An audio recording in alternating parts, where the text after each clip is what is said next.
and why it's not picking up your sound every time. There you go. It should work now. Can you hear me now, Danny? I can hear. Okay, perfect. Sorry, we had a lot of like settings to adjust. Okay, we're gonna try something else. Danielle, Vincent's listening too, but let me know if you can hear this. Thanks, Vince.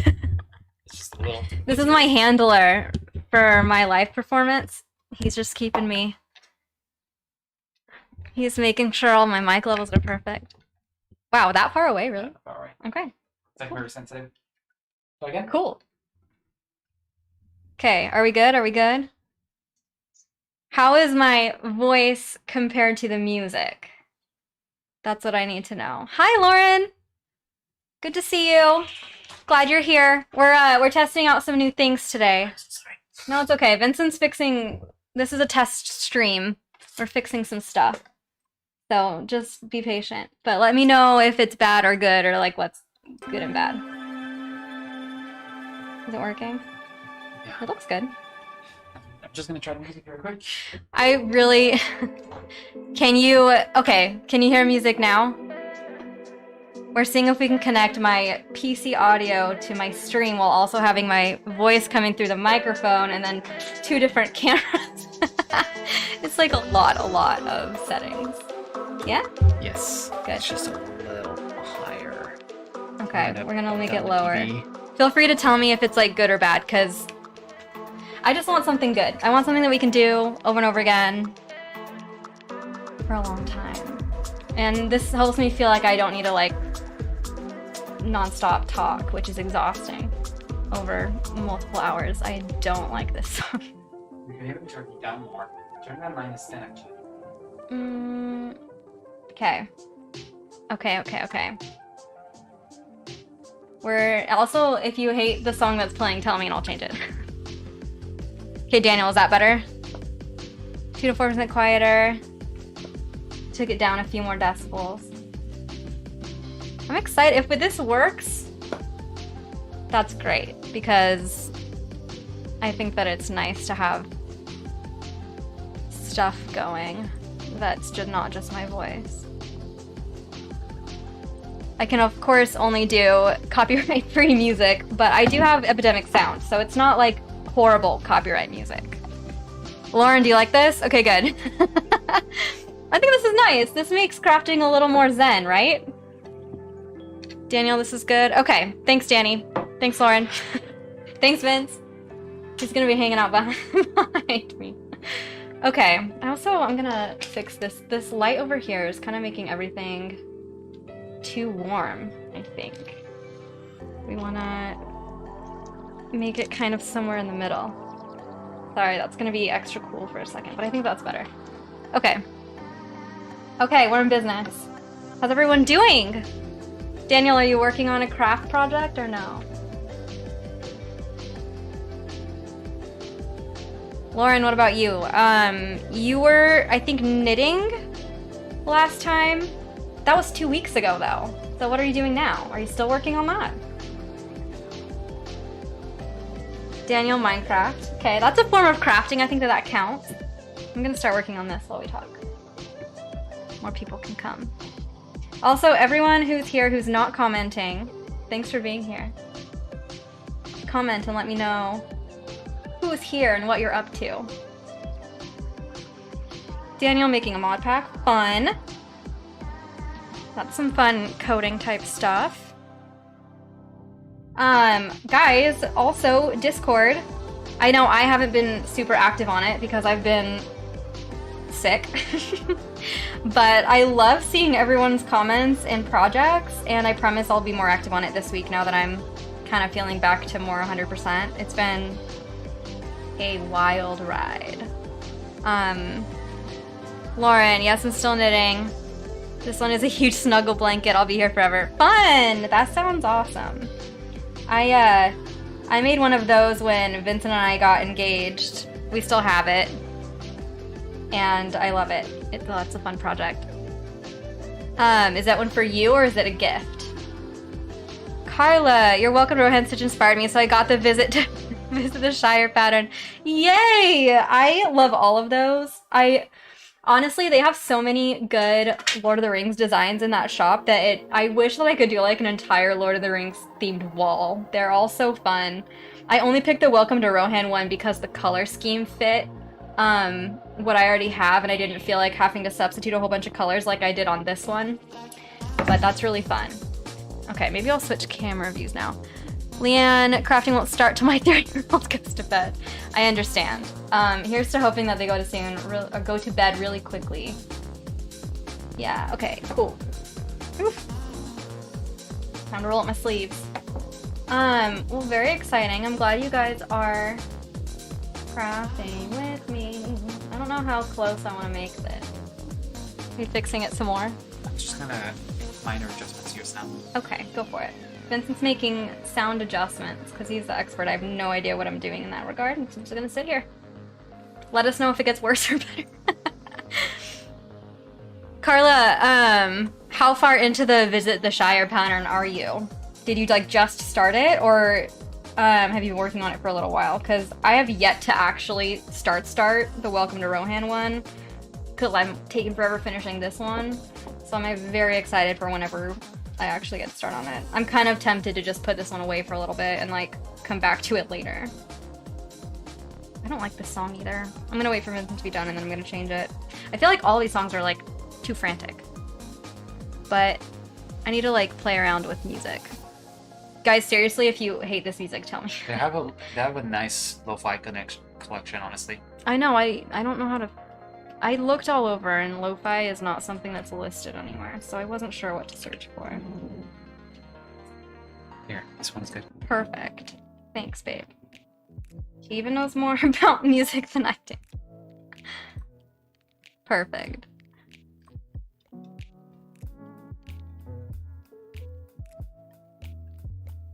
You can continue talking, I'm just... Yeah, but I can't see comments unless you put it back. Sorry.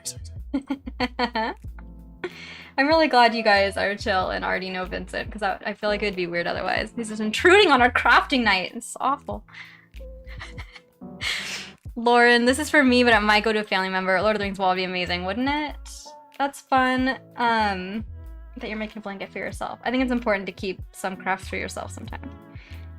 I know I have a hard time keeping them myself just because, I don't know, it feels... I have a hard time with it feeling like almost selfish sometimes in a weird way. I don't know. To like keep... It's such a dumb thing, but I really like struggle with that. But I wish I didn't, because I actually really like all the crafts that I do.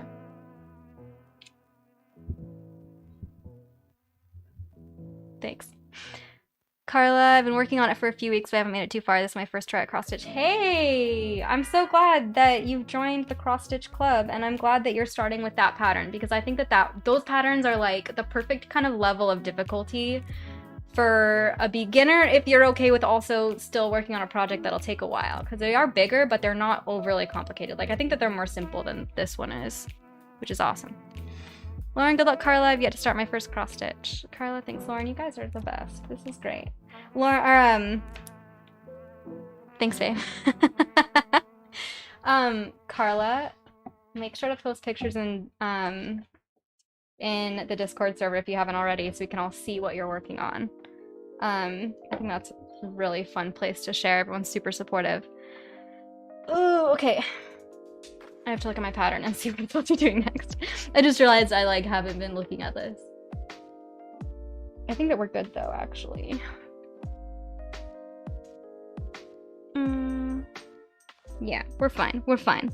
We didn't mess up yet, guys. We're safe. Okay. I'm glad I looked though, because I would have messed it up right now if I didn't. Lauren, I know the feeling, but I've been making some things for when I have a kid one day. Yes, see, that's a good idea. Future planning makes keeping projects just the thing. I just feel like my current project's taking so long. I'm like starting to really wish I had something else to work on. I need to take off my jacket really fast. It's too warm. Okay, so here's the deal. I got vaccinated on last Saturday, right? That's why I needed to cancel this, because I really wasn't feeling well. I was so tired. and my arm, of course, got super bruised, as it does. Miss Andy CM, hi! I'm so glad that you were able to come to this one. I'm sorry about last week, but I'm excited that you're here now. Please go away. I hate when those box comes on. Is it gonna disappear? Sometimes the focus gets super funky. I have it on, like, no info, but then it still does this stupid focus box. Go away. Thank you. It'll go away on its own, I think. There we go. Okay. Andrea just changed. Oh, Andrea. Okay, cool. Just changed my username, but I'm here, so happy you got vaccinated. Yes, vaccinated. It was kind of a fluke. Like, they opened up... Why is it being so weird? They opened up 30 and older yesterday, or I mean last week on, I think, like last Tuesday. And then they announced that 20 or like 16 and up would be starting this Tuesday, like of this week. But so last Thursday, we just called like the local CVS to see what things were looking like. We weren't really intending to get vaccinated right then or anything, because we could have waited until like this week. But anyway, they were like, yeah, call us Saturday morning, we can probably get you in. And we were like, great. So it was like very much a very spur of the moment thing. We were not planning on getting vaccinated on Sunday. It just happened that way because we could, and they got us in. So I need extra light. I think the camera's struggling. Anyway, yeah, so it was kind of like Vincent had to cancel a class, and then we were both so tired. I had to cancel this. It just was like, it was kind of a hassle, but we got it. So we have the next one I scheduled for a Monday. So hopefully there won't be any more crazy scheduling happening, because we'll have a whole week to recover. And then, so I got that on Saturday, and then, Andrea, are you both doing okay now? Yeah, Vincent had like a couple days of fatigue and nothing else. I didn't have any flu symptoms, but just like my entire like lymph node area, underarm area. I have had this happen one other time on this side after like a cold or something, where it's just like really painful and kind of swollen feeling, a little bit visibly swollen. And it happened again, you know, on the injection side, really severely. Today is probably actually the first day where I haven't had any arm pain. Like, there was the first couple nights I like woke up in pain. I cried at the end of the day. It was just like I hit my pain limit. I like couldn't do it. It was not fun. But that was the main problem. It's just like my immune system fighting it. And a lot of people have said that like if you've had COVID, that the first shot is like the second shot for people who haven't had COVID, because your immune system is fighting it like it does normally for the second shot. So anyway, I'm hoping that means that the second shot will be really easy for me. And like I said, that'll be at the end of the month, so I have a few more weeks.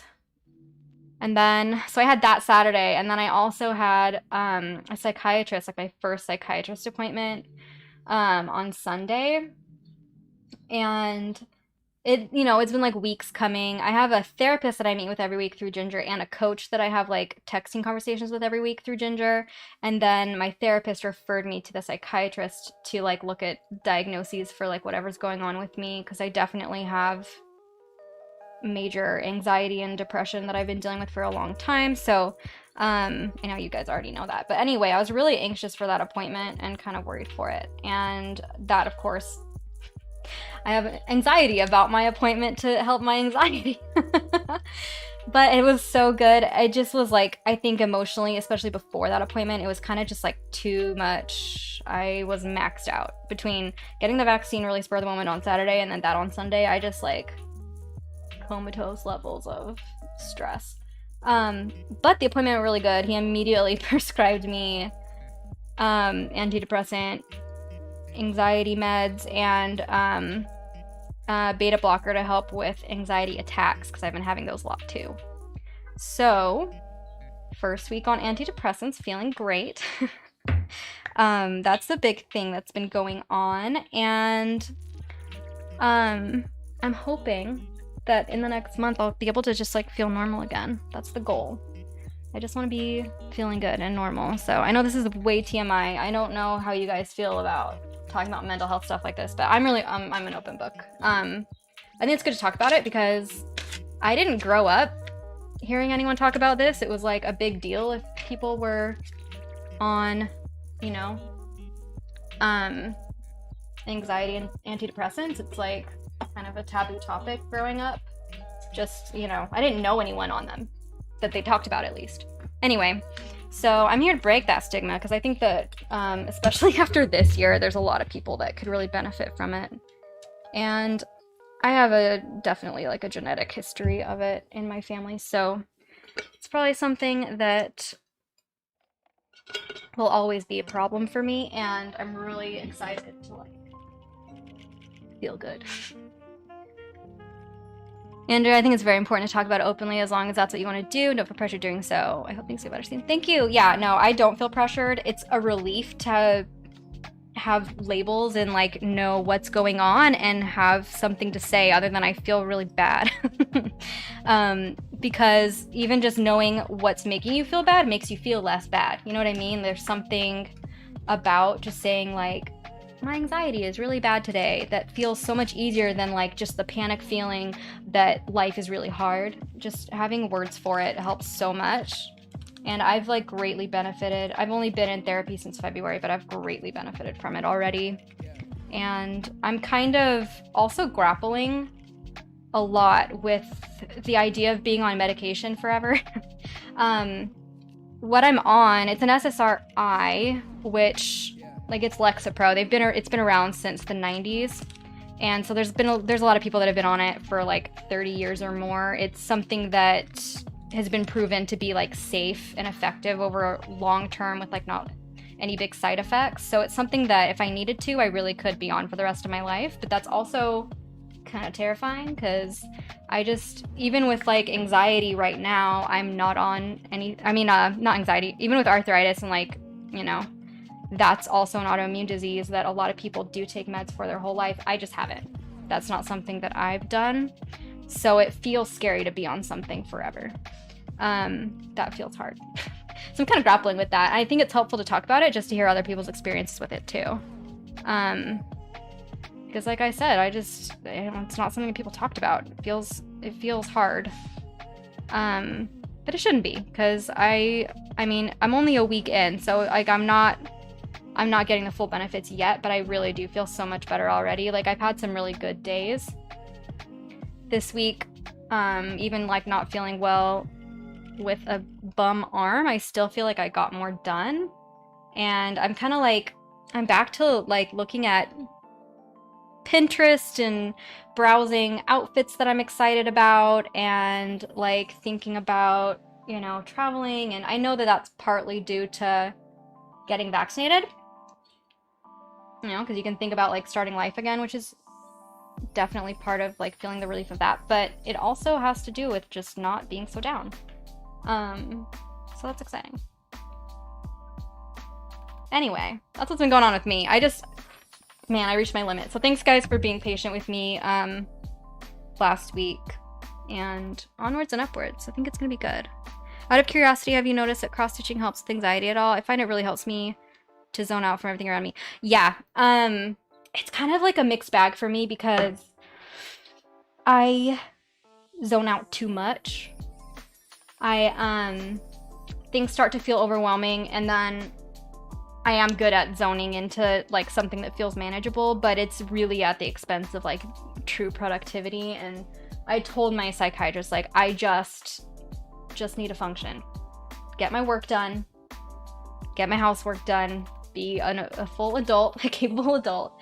I'm so lucky that I've had a husband who can pay the bills right now, and that also New York City is really good at supporting people during a pandemic. I'm lucky that I live here where, you know, I have support.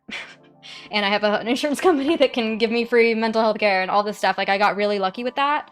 But I'm very much an independent, free-spirited type of person when I'm at my best. And so I hate being so dependent on other people. So yeah, anyway, that's a long answer. But yes, stuff like this totally helps in a way, but it also sometimes makes me feel worse if I like don't balance it with actually still also being productive, if that makes sense. It's definitely, it's definitely a mixed bag. I'm just adjusting the white balance here because it feels, I hate when this looks too like yellow. It's weird. But yeah, if that makes sense. I mean, that was like the start of me cross-stitching in general, was as a distraction with also doing other things. It's just I stopped being able to do the other things because depression got debilitating. So I'm excited to find balance again. I feel like I'm a walking, you know, all those commercials for depression medication that you always see, like the sad people and like the world's going around them and their kids are trying to get their attention, and then they get on meds and all of a sudden everything's bright again and they're laughing with their friends. I feel like that's me right now. That's what it reminds me of, is like, oh. It's fine, I've accepted it, but yeah, I'm a walking depression commercial right now. I can enjoy cross stitch again.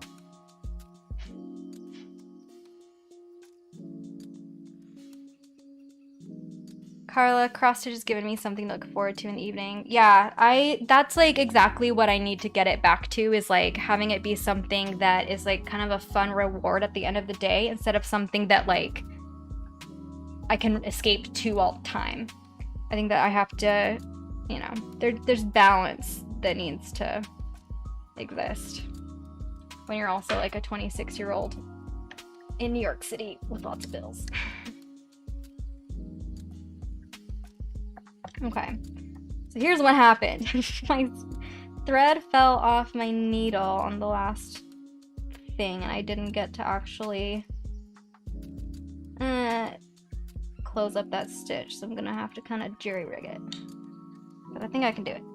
I just want to anchor it so that it doesn't come loose. Okay, we're good.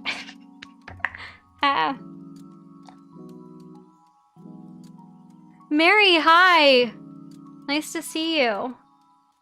Andrea, same. Carla, I had a few evenings this week when I was way too tired from work and couldn't cross stitch, and I genuinely got sad about that. Oh, yeah, I think, see, that's the thing.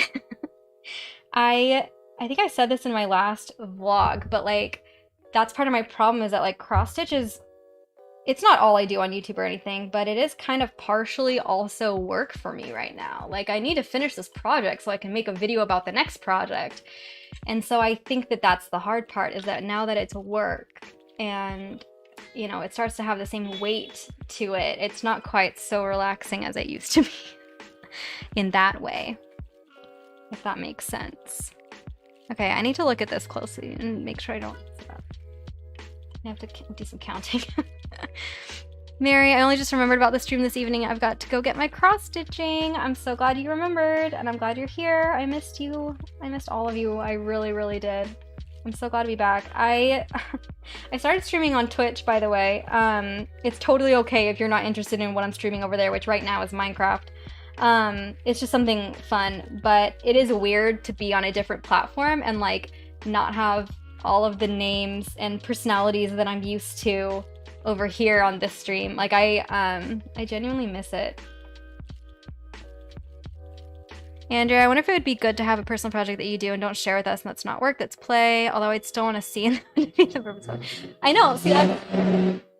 Sorry, summer is coming, everyone's outside with their super loud cars.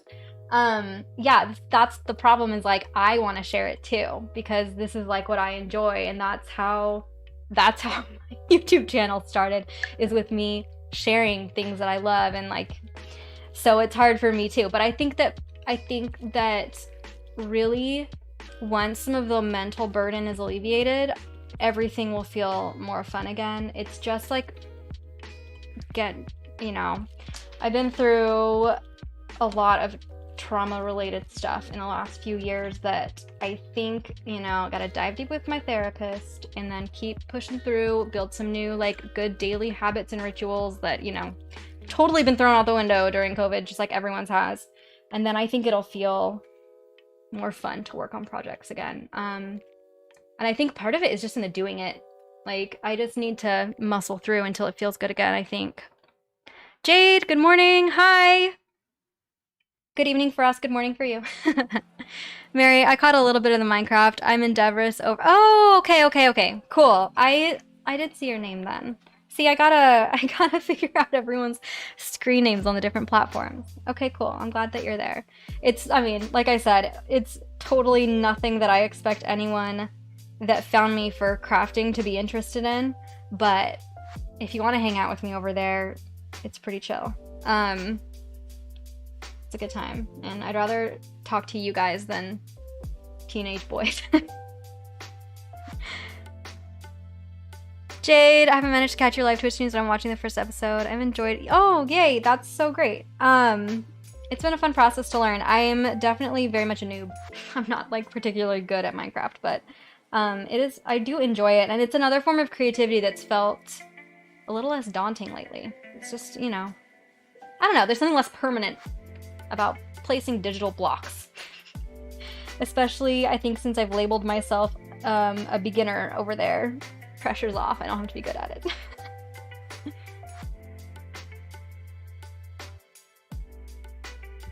Mary, whatever feels good. Yeah, that's the goal. And I think that's been the hard part, is that like the things that did feel good stopped feeling good, but it's because I didn't feel good. It wasn't because the thing got worse or different. It's still a great thing to do. I just haven't felt good about anything. That's why I'm on medication. Because there's nothing anybody can do about that except to help me feel better. Which is a hard thing, I think, to accept, because I really am such a do-it-yourself person. I always have been. So realizing that this is out of my hands has been really hard. That was one thing I told my doctors, is just like, I feel like I've gone as far as I can go by myself, and I can go no further, and I'm kind of just desperate to feel good. So whatever you can do, whatever I need to do, I'm ready for it.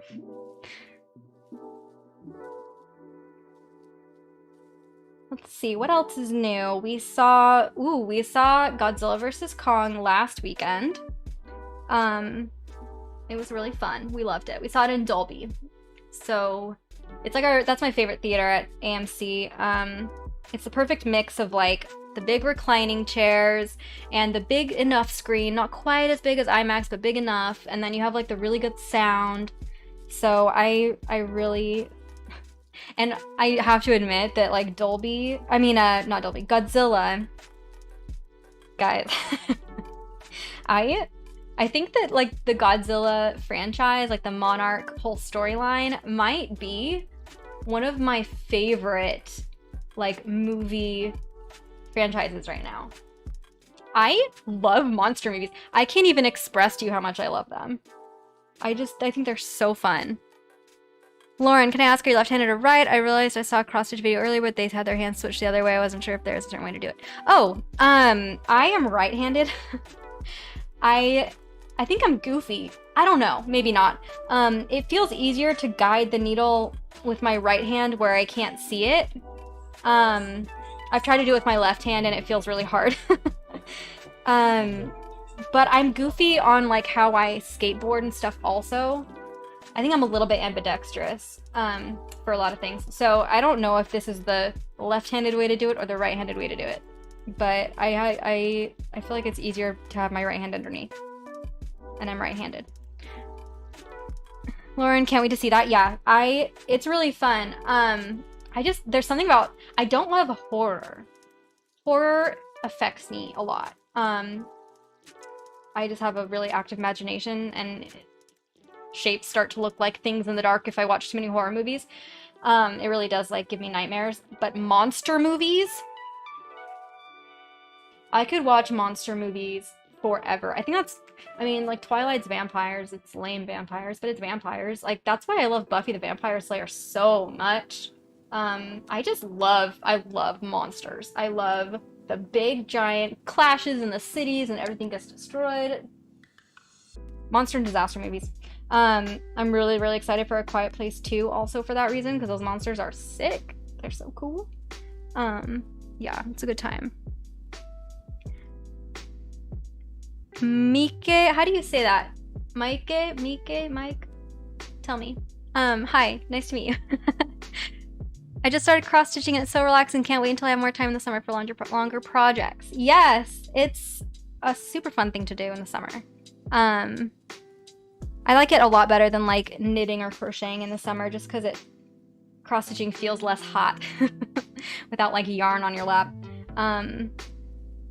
Glad you're here. Mary, mixed-handedness is totally a thing. I stitch with my right hand, but I'm left-handed for most things. Yeah, there you go. There's something about the muscle movement that's just easier this way, I think, for me. Andrea tried cross-stitch like you do, also right-handed, did the exact same thing you're doing. I get it. Okay, cool. I'm not alone. Ever watch the originals? I tried. I watched all of the Vampire Diaries, because that's what you're talking about, right? The originals on Netflix. I don't know if is it on Netflix or does it? Anyway, I watched all of the Vampire Diaries while I was sick. I like binged all, 8 seasons? And I cried at the end. Like, I was totally into the Vampire Diaries. That was fine. But I feel like the originals, like the characters, were kind of my least favorite. Vampire Diaries has tons of issues. But I didn't love the originals as characters, so I wasn't like super excited about the TV show. But I have heard that it's good. Micah, okay, cool. Thank you. Jade, horror movies can be the worst. I couldn't sleep for weeks after watching. Yeah, Paranormal Activity messed me up too. That was, I think the first one came out like when I was in high school. It was not good because, you know, all my friends were like, horror, yeah, and it was not a fun time. Monster movies are the best. Yes, agreed. Lauren, I started rewatching Buffy yesterday. Buffy is my jam. I have some Buffy tattoos planned because I love Buffy. It's my favorite.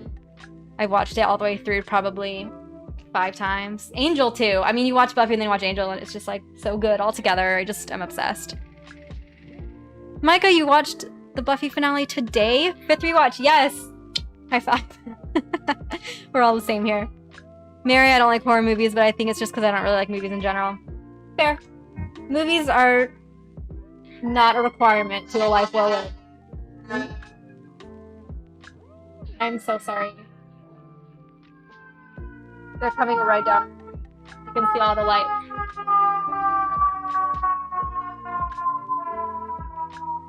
Sorry. Summer in the city. It's so loud. I have to have the window open because Vincent got new suede shoes today, and so he had to like spray them with stuff, but then it was also raining today, so we couldn't actually set them out on the fire escape. So the window has to be open while they dry. So it's like extra loud. Sorry about that. Buffy is the best. Andrea, I saw Vampire Diaries around season 4 or 5, but finished. Okay.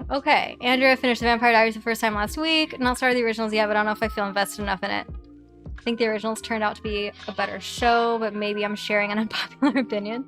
I don't think that's unpopular. I've heard a lot of people say that they love the originals. So I wouldn't be surprised if you're one of many. Okay, here they come again. Wow. 2 fire trucks so far. That's exciting. I have seen 2 fires in our neighborhood recently, so that's also super not fun.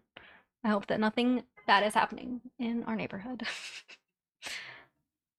Never watched Buffy, but I'll see if it's on Netflix UK. Oh, Buffy is so good. It's also, do you have Hulu in the UK?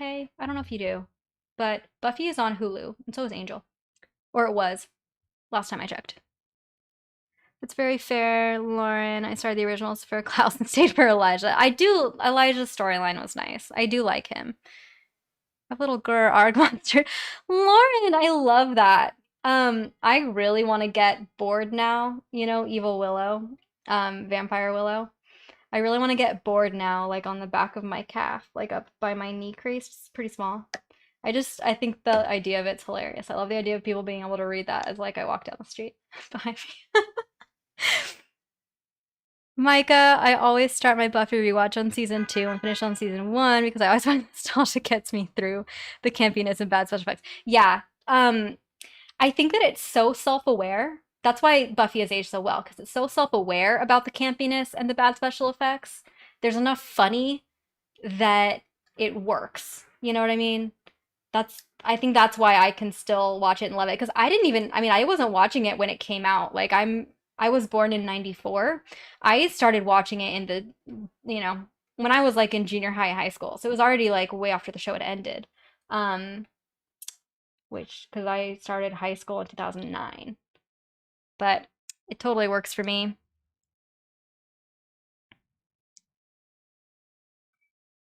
Lauren, Andrea, Buffy's on Amazon Prime. Good to know. Mary, I've never watched Buffy either, but I'm re-watching a Red versus Blue now for the I don't even know what time. My sister loves Red versus Blue. I never watched it though. Lauren, I don't have Prime either. Andrea, it's worth it. If you can, it's worth it. It's it's so good.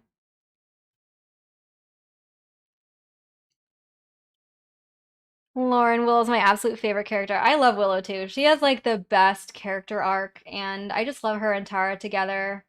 And she's just a badass. I don't know. I just love her. So I need the best quote from Evil Willow on my body.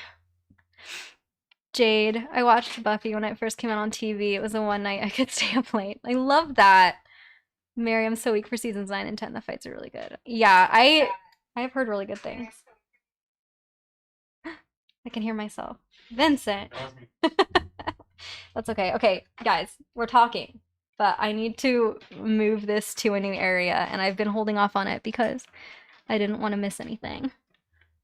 There's too much good conversation. Okay, it's okay. I got 5 more stitches to do, and then I have to move it to the other side. Yeah, okay.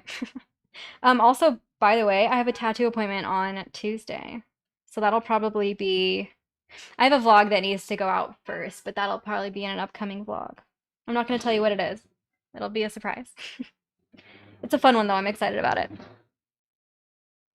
I found like a really good artist in the neighborhood whose hourly rate is not horrendous, and she's like perfectly my style, and she's really cool.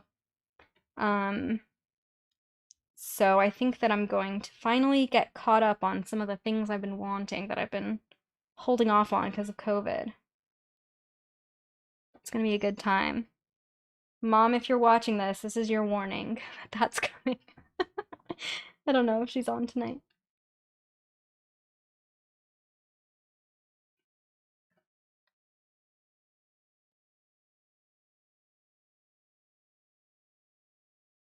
I'm getting Marco Polos, which means my mom and my sister are talking. I just realized my music stopped. I might have finished that playlist. Wait, is there a Discord group? Micah, yes, there is. I just barely made it last week. So it's nothing crazy, but we do like to share project stuff on there. If you look in the community tab on my channel, I linked it recently, and you should be able to click that link and go there. It's called Crafters Gamers. Sorry for the lame name. I did not know what to call it because my community is all over the place, which I love. I think that's the best part about it, but also it makes it really hard to describe it. Okay, what do we want to do next for music?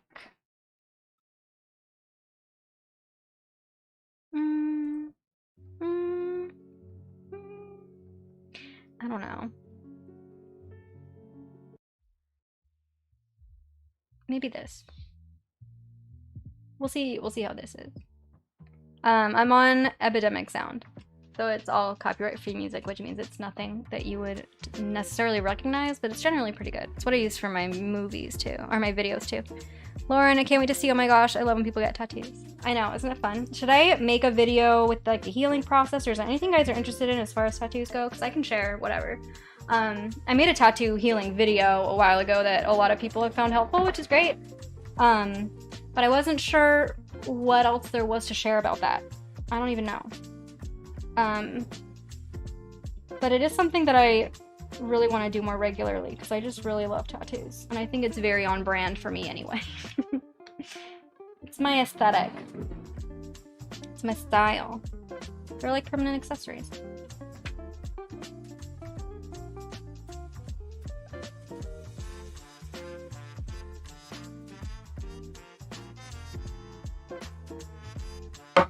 Ouch. Okay. I need to center myself for the rest of this green section because I'm not excited about it. Oh, you know what? I'm actually going to start on the other side of this corner so that the end's kind of tucked in. Mary, I don't know if I'll ever get a tattoo, but I think they look cool. That's okay. Tattoos are definitely not for everybody, especially depending on what kind of lifestyle you have. Like, I'm a full-time content creator in New York City, so not having tattoos would almost be abnormal. I feel like in this realm, but you know, regardless, that doesn't mean that I'm doing it for that reason. It's just like, it's very accepted. It's nothing that I'm going to look twice at, and I've always loved them. Literally since high school, I've always been an artist, and so in high school I used to walk around with a Sharpie in my pocket and I used to draw tattoos on all my friends. I went through a very brief graffiti phase where I learned how to do all the graffiti lettering, and I draw graffiti tattoos on my friends. But anyway, yeah, it wasn't until I was like older and I could afford it myself that I started seriously thinking about them, and I have 3, but I have so many ideas, and it's just something that I've always been drawn to, that I've always loved, and that I feel incomplete without. I feel like when I look in the mirror, I don't see who I feel like I am, because part of that is having a lot more art on my body. So that's something that I'm going to be working on. But most people don't feel that way. It's always been something that I've loved. And I think also just being raised really, really conservatively, like even having colored hair was kind of a big deal. I wasn't allowed to do that till even like after high school. So even like tattoos were definitely something that was scary. Like felt really crazy. Andrew, I'm so tempted to get one, but terrified of how permanent they are. Yeah, you have to be okay with wearing them like a badge of honor. Like, I think of tattoos like scars. Like, I mean, that's technically what they are, right? They might be purposeful scars and beautiful scars, but they're still scars. And like, it's just like when you get scars because of an accident or something that happened, and like you wear it and you think about it and you remember it, and if people ask, you can tell them the story. I feel like tattoos are the same way. And so if you're not okay with wearing your life on your body, then the permanence of tattoos is something that might not be for you. For me, I love the idea of like my story being visually on me, that I get to look at and remember and think about, and like every tattoo has significance to like the time in my life when I not only chose to get it and what I chose to get, but also whatever meaning the tattoo holds for itself. And that's why it works for me. But you know, you have to like really be okay with that for sure. You have to know that at some point you're probably gonna have made a different choice than what you made previously, and it's there on your body, that choice that you made at that time. I don't know, that's how I think of it. Andrea, we're thinking of maybe getting one together with my sister. I think that's so fun. See, I especially love like matching tattoos because it just has a story of the person that you got it with, and it's something that you carry with you always, and I just love the idea of that. Jade, tattoos tell a story about that stage of your life, and all the stages should be celebrated. Even if it was originally tattooed, it's no longer cool. Yep, exactly. Like, every single tattoo that I like and that I have planned has meaning for me, and sometimes it's something funny, like Bored Now from Buffy the Vampire Slayer. But you know what? Buffy the Vampire Slayer got me through some of my loneliest years of high school when I had no friends, and no one to talk to, and I would come home and turn on Buffy while I did my homework. And Buffy was this strong, independent girl that nobody understood, and she didn't fit in, and I just resonated so much with her. And then Willow is someone who, whose growth I also just really admired, and I always felt like a Willow in all my group of friends, always the kind of the sidekick. So even that one that feels stupid and funny in the actual tattoo, like, has some hidden meaning for me. I have a lot of fun, like, picking that, thinking about it, choosing it, designing it, all of that. Lauren, I have 7 tattoos and I don't regret any of them. Fun little story for everyone. I celebrated my 18th birthday by my mom and dad getting married with only me and my mom's friend as witnesses. Oh, then we all went and got tattoos together. See, that is adorable, and I love that. And I'm assuming that's probably one of your favorite tattoos because of that experience that you had with it. It would be one of mine if I had that. Stacy, hi! I've been wanting a tattoo for so long, but I always hesitate because I don't know my pain tolerance. You know what? I thought I had really low pain tolerance, but my first tattoo was on my ribs, and it was fine. My tattoo on Tuesday will be on my spine. But it'll be fine. Andrea, oh wow, that's so cool, Lauren. Such a nice story. Yeah, I love that. Andrea, pain tolerance is definitely my other reason that I hesitate. I will say, the pain is so temporary. I don't like pain either, but it does go away quickly. And then the healing process is, I think the healing process honestly is way easier than piercings. Like, I have 5 piercings, and I mean, I would get tattoos over piercings any day. Tattoos are so much easier. They're more visible, but they're so much easier to heal, and they're way less annoying, and they don't get in the way for the rest of your life like piercings do. Mary, my sister asked me to design a tattoo for her and her friends, and she hasn't gotten it yet, but it'll be a bonfire. I love that. That is so fun. Is it something that you drew, and will you post a picture of it whenever it gets done? Because I want to see it.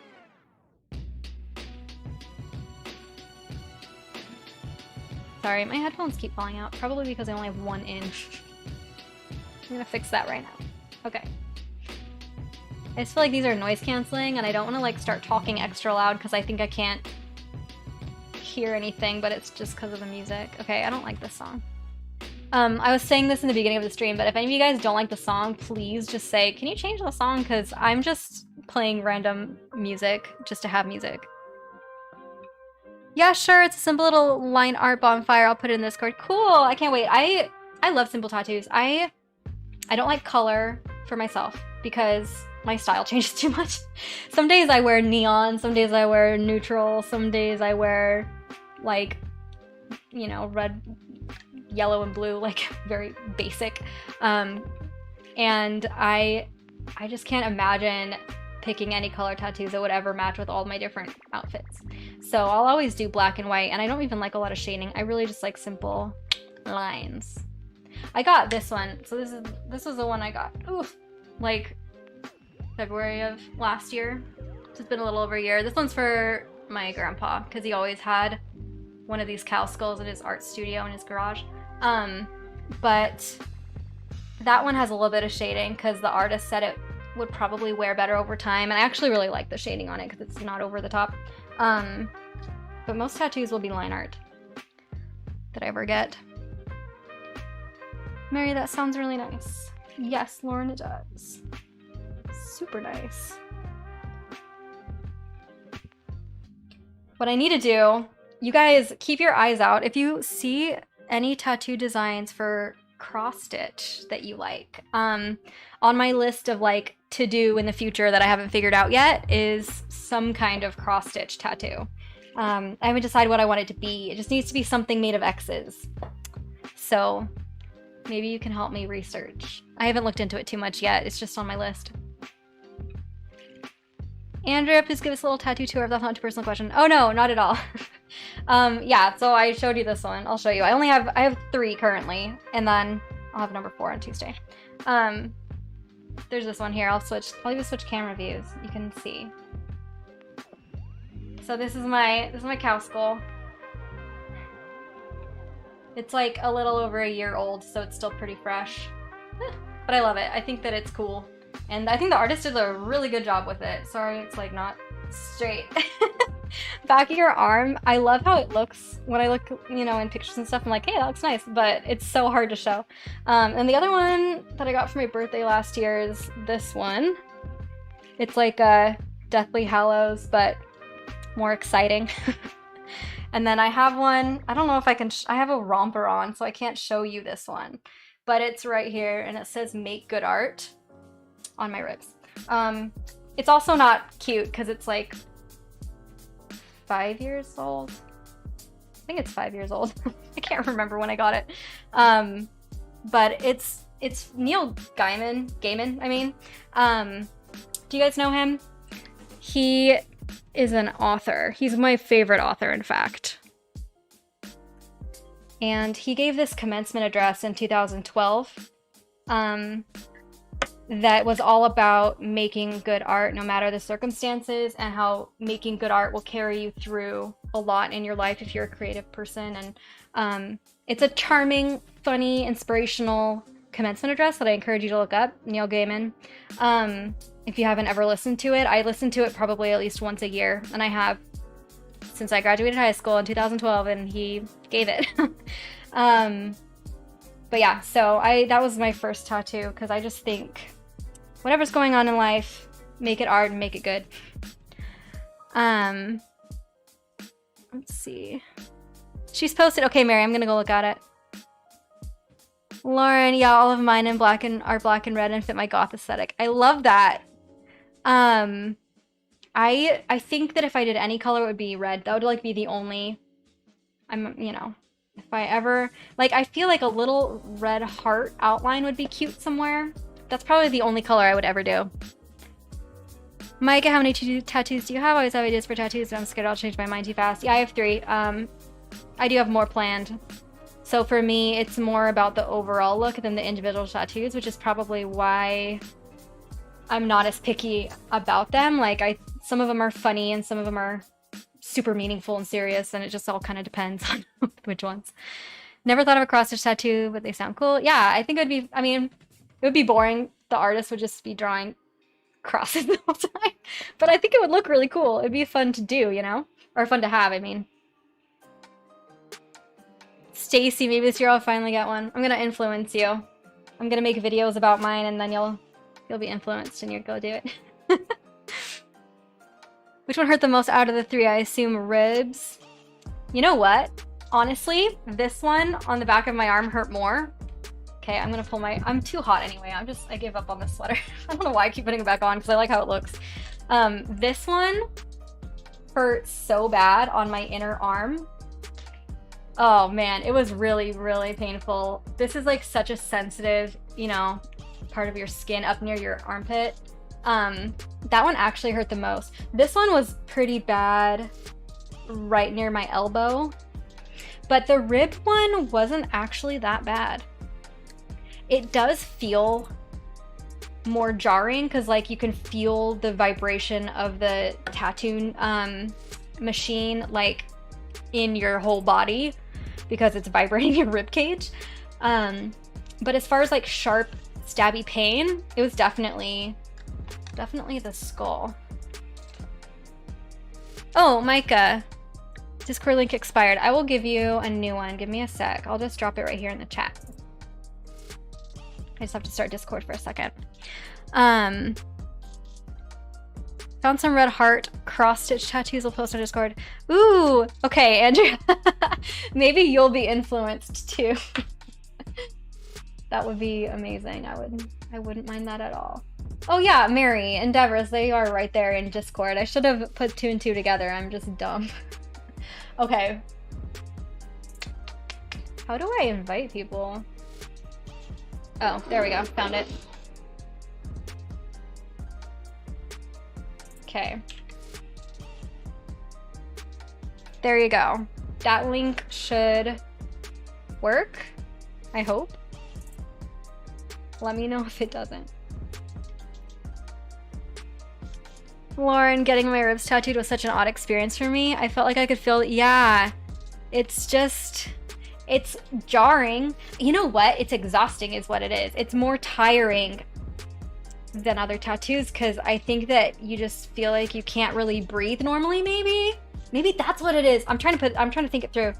I'll probably get another rib tattoo at some point, but I have more plans for my arms and my legs just because I like to be able to look at them all day long, and you can't see them on your ribs most of the time. I was thinking of maybe an ankle one, but it also sounds painful. I have a couple planned on my ankle that I'll eventually get, so I'll let you know whenever it comes to it how they feel. Stacy, you have girly aesthetic as everything. You are so nice, Stacy. Literally. Oh gosh, I need my water. Literally the nicest. I'm still trying to figure out my aesthetic, so I really appreciate when other people feel like I even have one.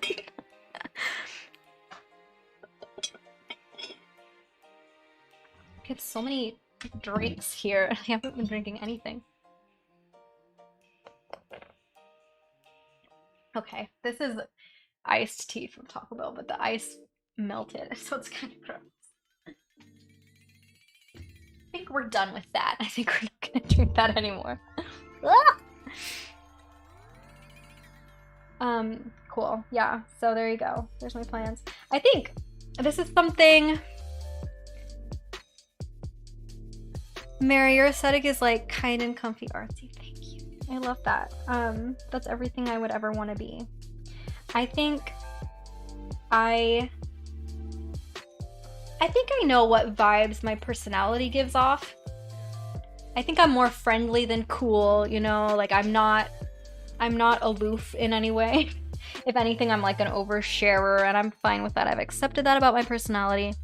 And I think my style, I'm still figuring out just because of all the changes over the last couple years. Like, I'm still figuring out what I feel good in, what feels comfortable, what feels, you know, too revealing, what feels the right amount of, you know, what gives me confidence. Like, I'm still figuring that stuff out, which is what makes me feel like I don't know what my aesthetic is.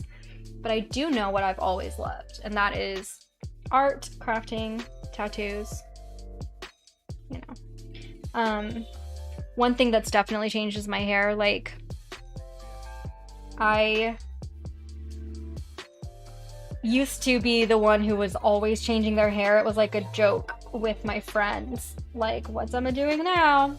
And I've found that now at this stage of my life, I just really feel like I'm ready to have a style. And like, it can change as I get older, but like late 20s, online a lot, you know, like I'm on camera all the time, almost every day now. I'm just ready to like have a style that is consistent, that, you know, is me. And I think that's one thing that's appealing about tattoos too, is that they're consistently there. They're a part of the look every day, and they don't change. I don't really like things changing all the time. I think I'm done experimenting. I kind of know what I like, and now it's just like getting there a little bit. Well, that's been like part of the journey. And finding like a look that matches the vibe personality-wise is always kind of a challenge too. I don't know if anyone else feels that way, but I sometimes feel that way. Like, I know there's been looks that I've had that have felt too severe, too edgy, or too unfriendly for like who I am. I don't know if that makes sense. I'm kind of thinking out loud. Micah, what count fabric is that, by the way? This is 14 count, I believe. I got this in France. Walked into a random fabric store in Cannes where we were living at the time and said, do you have any cross-stitch fabric? So they helped me out with whatever they had. I'm pretty sure it's 14 count. Lauren, I had to sign up for Discord to see the bonfire. Ooh, I'm gonna look. Welcome, Lauren. Welcome to the Discord server. Let's see. I love that. I think this is so cute, Mary. It's a great design for a tattoo because it'll read good forever. Like, it's very obvious what it is, and that's a good design. You know what you're doing. Ooh, Andrea, those cross-stitch hearts are so... Guys. Do I need a red cross-stitch heart tattoo? do I need that? Because I love that. Maybe that'll be my only color tattoo. Tell me what you think. Andrea, how do you avoid fraying the fabric? I don't. It frays a little bit. It's never been bad. I also just give myself a ton of extra though, and then I just don't worry about it. There's always like a few threads that kind of end up coming off, but really it's not too bad. I do think that having it like off my lap, like this hoop that sits higher up, means that my fabric isn't constantly rubbing on things, and I think that that helps a lot. If you're like holding it by hand or sitting it more on your lap, I think that it would fray a lot more. I just I got lucky with that. Also, what I do if I'm like for instance, when I was working on this top part, what I would do is tuck it under and hoop it, like stick it in the hoop like this, so that the end just wasn't even touching. And then, I mean, I could do that now technically. I just haven't had to worry about it because this is like the end that's far away from me, but does that make sense? I would just like tuck the end in and then hoop it all together so that it was all folded underneath, and then it was just like not all obviously over the part that I was stitching, and that would help too, just kind of protect it a little bit. That's how I've done it. Andrea, maybe don't make that decision be now. No, I only have enough money saved up for the one tattoo that I'm getting next week, so we're safe on that. I'll have to wait until the next month for whatever I'm gonna get next. But I love that red heart idea. Mary, if you have a sewing machine, zigzag stitch along the unfrayed bits of the edges. That should keep it in place. Yes, Mary has good advice. I have a sewing machine. I'm just too lazy to do that. Jade, you should definitely get a cross stitch heart. Okay, okay. Stacy, it sounds cute. Yeah, Stacy, look on the, if you're on the Discord server, look at the picture. It's real cute. It's real cute. Maybe that'll be my one red tattoo. Andrea, and yes, I do tend to work on my lap. Yeah, that would definitely affect it. I know I had more of a problem with that on some of the first ones I did before I got this hoop. I remember that being an issue. Mary, could you fold over the edges and baste them down, just some loose running stitches to keep them in place? That is a good idea. Any kind of like loose stitch that you could easily take out later would work just as well. The point is just to not have them like out rubbing on everything, right? Jade, yeah, you could use fabric tape too. Totally. Andrea, had ever tried the blanket stitch? I might. Yep. Sorry I read all the comments, by the way. I do it just for the like rewatchers later, because the rewatchers can't see the comments in real time unless I put them on the screen, which I probably should do. I could totally put the comments on that lower right hand corner. Maybe that'll be a project for next week, but that's why I read everything out loud. Andrea, I've used white tape with my needle point for the first time, and it's a bit weird, but still. Yeah, it kind of makes things a little stiffer. Obviously, it's not as comfortable to work with in your lap, maybe, but it would save it. Okay, on to the next one. I'm like stitching slower than ever right now. I'm okay with that though. You guys, I love you so much. Thank you for being so talkative, because it just makes the stream so much more fun. But I say this every week. I'm sorry that you have to type everything out and you can't just talk while you stitch. Someday we'll have to do like a Zoom call or something. We'll figure that out. I think that would be really fun. I still really want to do like a movie watch together as soon as we like pick a time. I think that'd be so fun. Mary, does it do the chat replay? I feel like I've watched other like replayed live streams and it doesn't like show it quite the same way. Like all the chat is there, but I don't, maybe it does. I know on Twitch it does, but I don't know about YouTube actually. Now that I say that, I just haven't ever seen it when I've watched other live streams. Maybe I'm just dumb, I don't know. I take it back. I don't know anything. I still think it's helpful to like say it out loud so that everyone knows what I'm responding to, because there is also a lag.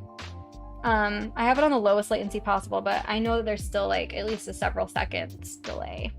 So it's probably, there's probably lots of reasons I decided to do that I'm just not thinking of right now. Mary, I don't know for sure. Okay, now you've made me curious. After this ends, I'm gonna go back and watch some of my other streams and see if I'm just totally dumb. If I am, then I stand corrected and I'll probably still read everything out loud. Guys, I accidentally unneedled my thread and it's like so frayed now. Okay, we saved it, we're good. This is cheap thread. Someone asked that in a comment on my video recently. It was on like my cross stitch chips video. I can't remember who it was. Somebody asked which green I was using that I swapped out. But this one is a cheap one from a kit and it's gross. But the only other one that I have that's close to this color was a little too bright, and so I'm using this green even though I don't like it. It just frays a lot faster because it's cheap. Just trying to use up my stores of cheap, like, kit thread.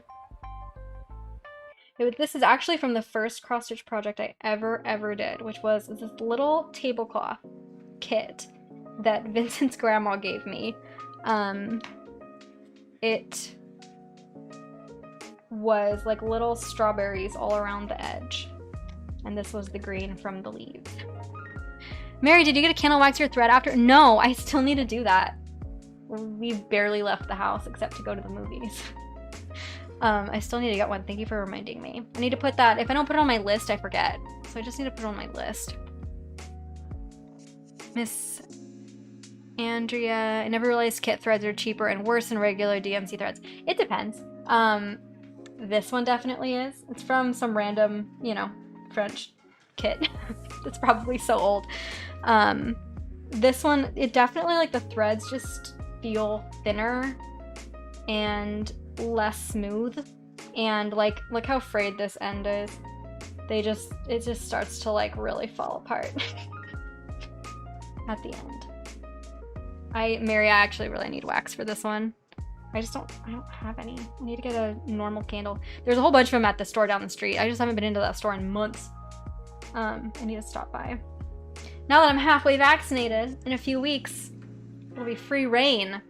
I can go anywhere without dying, which is exciting. This is gonna be so fun.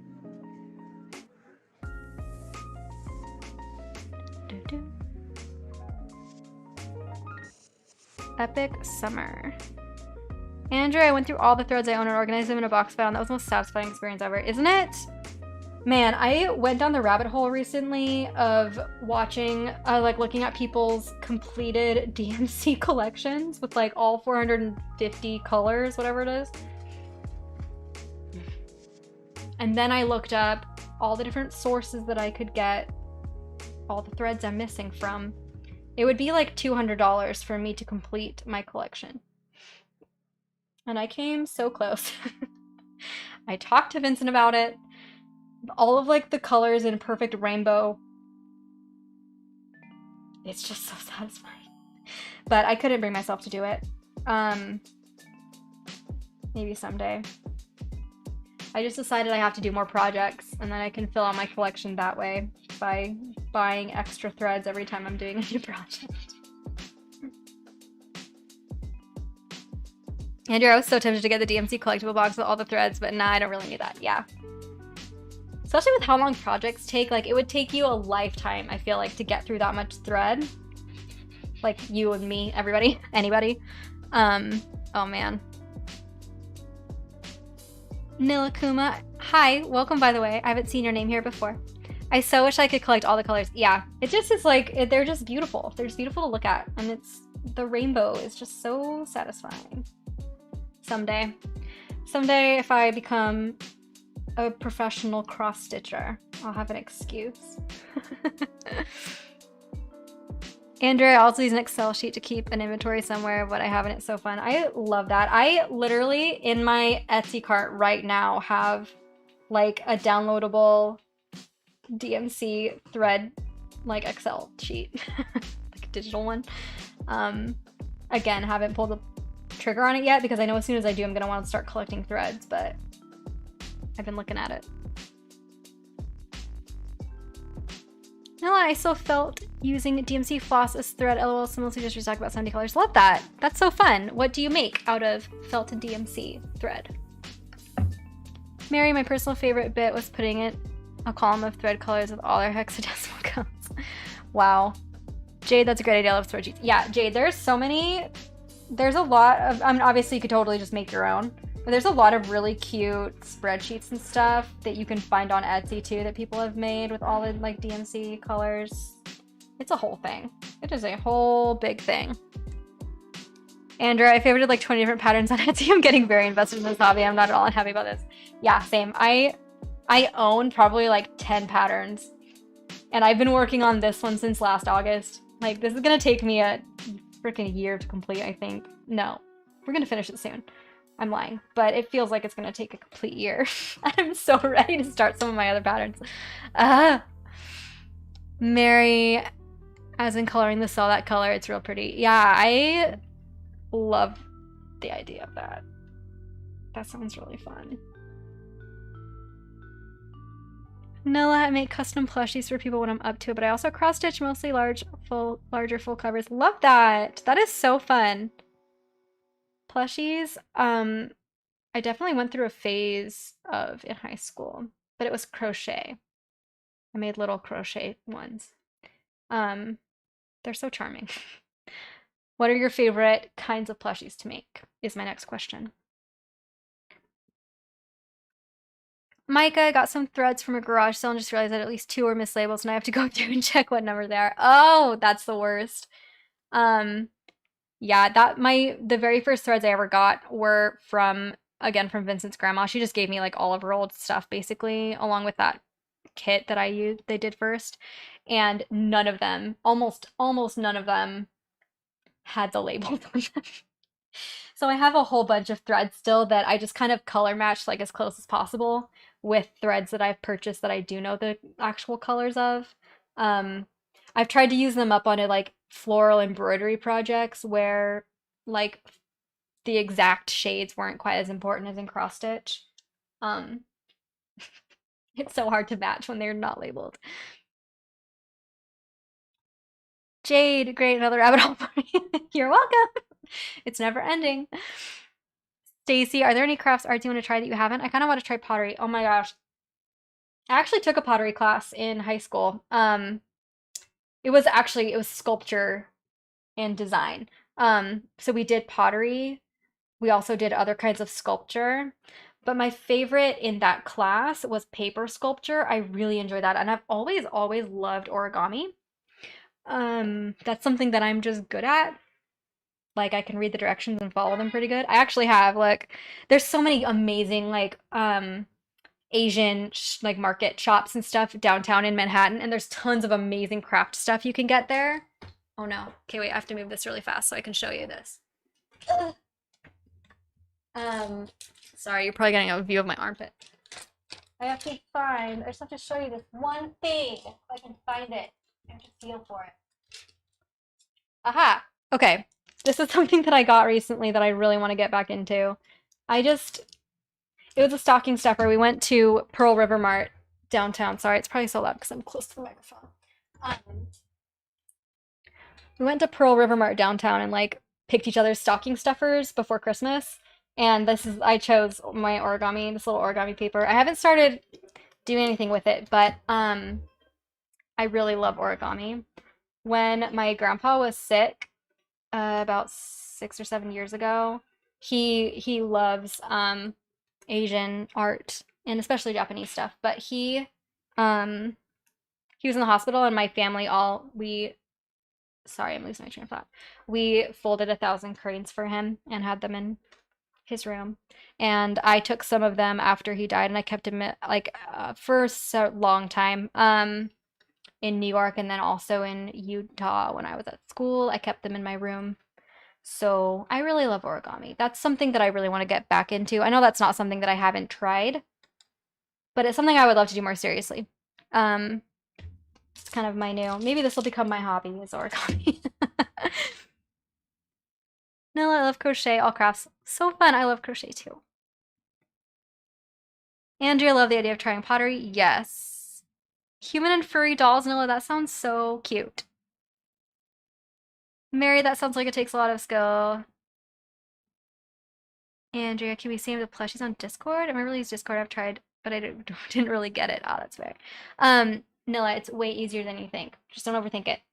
You can click on the link in the chat if you want to join, and then that'll take you right to my server, which is just my space that I curate. And then there's a few different, like, they're called channels, but think of it like a forum. And I have a few, like, crafting conversation, works in progress, finished projects. You can just like pick the category you think a post would fit in and then post there. It's very casual. And for the record, I mean, 90% of the Discord stuff that I've ever done has just been like me and my friends gaming. I'm not super familiar with the social side of it either. I've only just been getting into it because it's just the most convenient way to hang out with all of you guys, where you can also post pictures, because you can't post pictures in chat. So if we want to be able to see all the stuff you're working on, we have to do it that way. Let's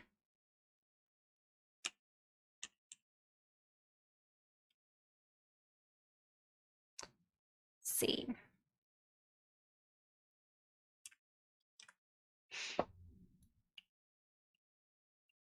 I'm looking at new music to play.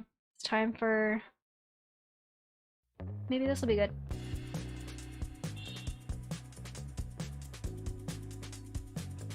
Okay. We're gonna see how this is. I don't know.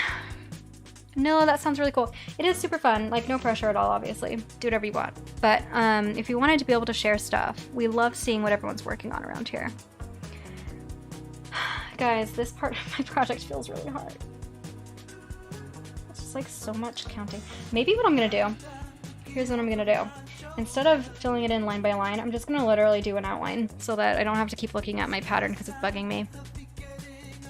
Stacy, I still need to finish my half-finished Christmas scene embroidery. Haha, yeah. Okay, I actually don't like this because it has...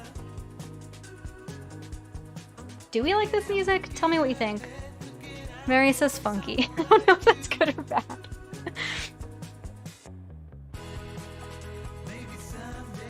I think it's too much. It's too much. No. No. We need to do something less. I don't really want trap either. Why is it so hard? I really like lo-fi, but there just isn't a lot of options all the time. Okay. Sorry, I know I'm just super distracted with this, but that's okay. We're experimenting. There we go. I'm putting on my quiet playlist again. I just like having music so that I don't have to like feel like I need to constantly fill the silence. I think that it's good vibes. Music is good. I've had music on all day today because I woke up with like a horrible headache. Maxed out on pain meds. Did the massage gun on my shoulders and back because that's usually what it is. It's tension headache. Drank lots of Coke. Coca-Cola, and then I finally started to feel better, but music helped me not feel so crappy while I was not feeling good. Okay. Stacy, I believe in you. I think that you can finish that project. Oh, sorry, this is like... Does Emma even live stream? Me and Stacy had a whole conversation about that embroidery, guys. It's really cute, but she needs to finish it. So we're all gonna encourage you, Stacy. Everyone encourage Stacy. Okay, counting. You're welcome, Stacy. At this rate, you'll finish all of those projects by next Christmas, and it'll be great. 1, 2, 3, 4. Okay.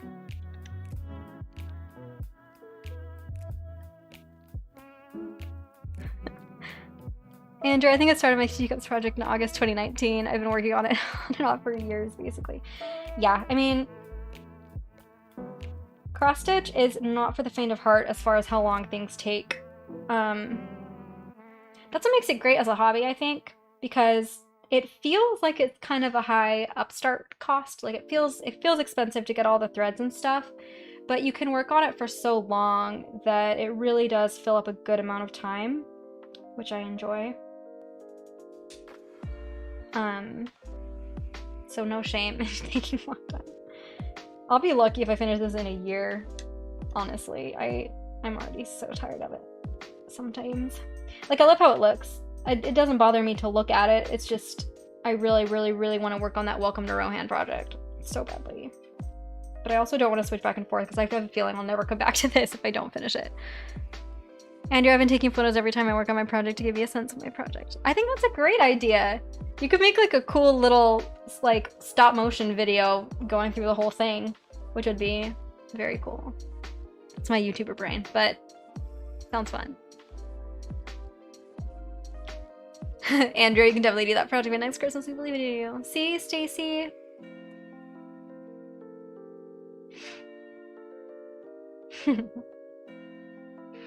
Lauren, you got this. You'll have it done for this Christmas. No problem. It's gonna be great. No, if you've ever seen the epic Pokemon genuine cross stitch. Oh my gosh. I think I'm on the r/cross stitch subreddit. I think someone just posted that, didn't they? I don't know if you're on there. But I swear I just saw it on that subreddit and it looks insane. Stacy, the love is felt. Mary, I don't even want to know how many years my project is going to take. Poor Mary. Mary might have it the worst of all of us. Your dedication is admirable. Andrew, I think I saw a pattern for that. It must be huge. Yeah, it looks insane. Actually crazy. There's a little fly in here. Dang it. Summer, I hate summer bugs. Jade, I have a cross stitch I started in 2011 that's half done. I want to get from my granddad. He passed away last year. Aw, I think when I finish it, it will still frame in his memory. You should. If you did it for him, then all of the love that goes into it still goes to him. Don't you worry about that. I lost my grandpa, the one who this tattoo is for, when I was almost, no, 18, 19, I think I was 19. But I was really close to him, and he was an artist, and I was an artist, and I felt really connected to him through that. So there's a lot of things I feel like I've done in his memory that I wish that he could have seen that he didn't get to see. So I get it. I can't talk about him or I'll cry. Even now, after all these years, I will still cry. Every time.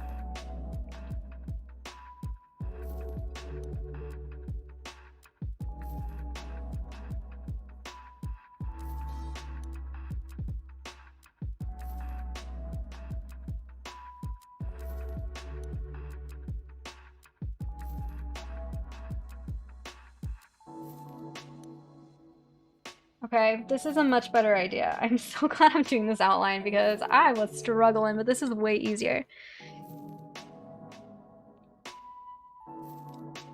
Mary, cross stitches are works that you put all your vibes into. You can tell when they're made with love in mind. I agree.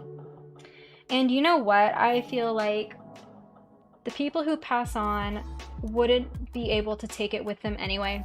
And I think it's just as valid to have something that reminds you of them that you get to hold on to here. And if you believe in spirits, I don't know how I feel about that personally. I haven't been able to unpack that yet for myself. But if you believe in that, then you have to believe that they know when you're thinking of them and doing something for them. It's the only thing that makes sense. Jade, I was really lucky because my mom had me young and I got to spend so much time with him. And then when I had my first son 3 years ago, my granddad was just so smitten. That's wonderful. That's one thing that I'm really sad about, is that my grandpa didn't get to meet Vince.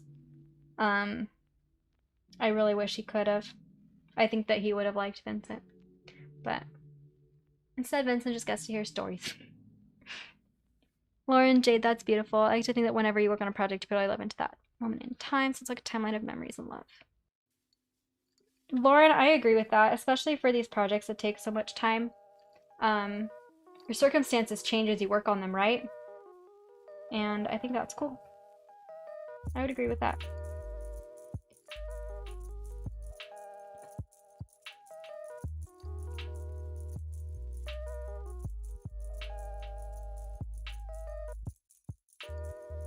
What is this song? You know what's really bad news, guys? You know this is a real problem that we need to talk about.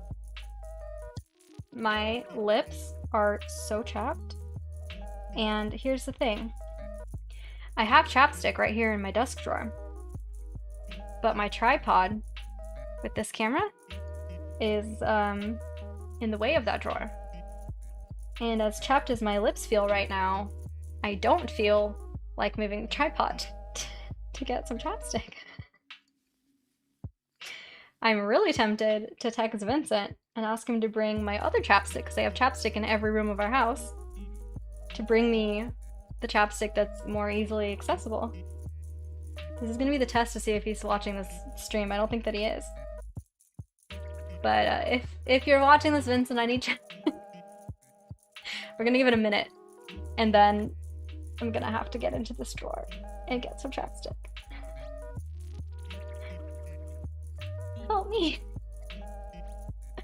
Oh no, I have a knot. Ugh. There we go. Stacey, I too have chapstick in every room. It's necessary. I also have multiple chapsticks in every purse. I'm a chapstick user. I can't survive without it. I know that if you stop using it over time, you don't need it anymore, but I've never gotten to that point. I cannot sleep until I've put Blistex all over my lips. I just can't sleep. I have to do it. So that's the one that I'd make Vincent bring, is the Blistex next to the bed. Marry the chapstick queen in our chapstick kingdom. Those are my only subjects, are my chapstick tubes.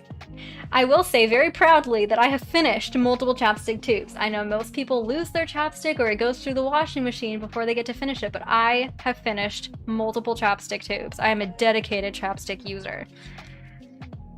So maybe I have earned the title of chapstick queen. Okay, actually it's not that hard to get. Okay. Let's see, we have options, guys. We have options. Do you want to see let's see how many chapsticks I have in this drawer. This is where I keep my extras. So we've got this nice EOS kind of berry flavor, not used very much. Oops, there it is. We've got this nice EOS one. We've got this other EOS one that's, I know this one's mint. I've used this one a lot more. We got this mint one. We've got Burt's Bees Cucumber Mint, and we have Burt's Bees Pink Grapefruit. Those are our options for this evening. This one, Burt's Bees Cucumber Mint, is consistently my favorite. So I think I'm gonna use that one tonight, but it is out of control. I don't wear much makeup, but I don't skimp on as many tubes of chapstick as I can reasonably own, and makeup. Or not makeup, skincare. I have a lot of skincare instead of makeup, is what I meant to say.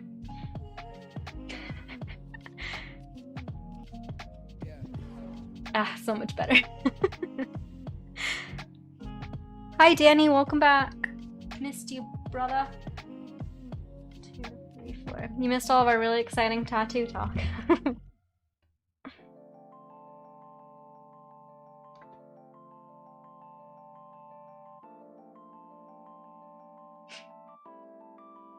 It was very fun.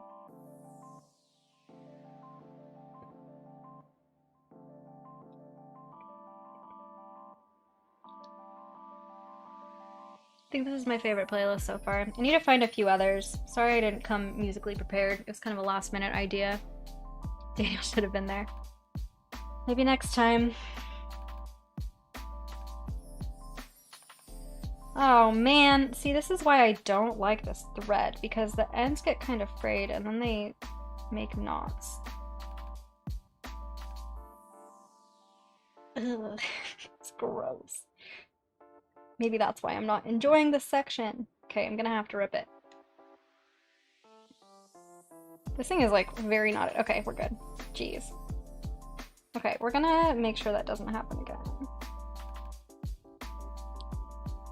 That's not great. I'm gonna just trim off the braid part.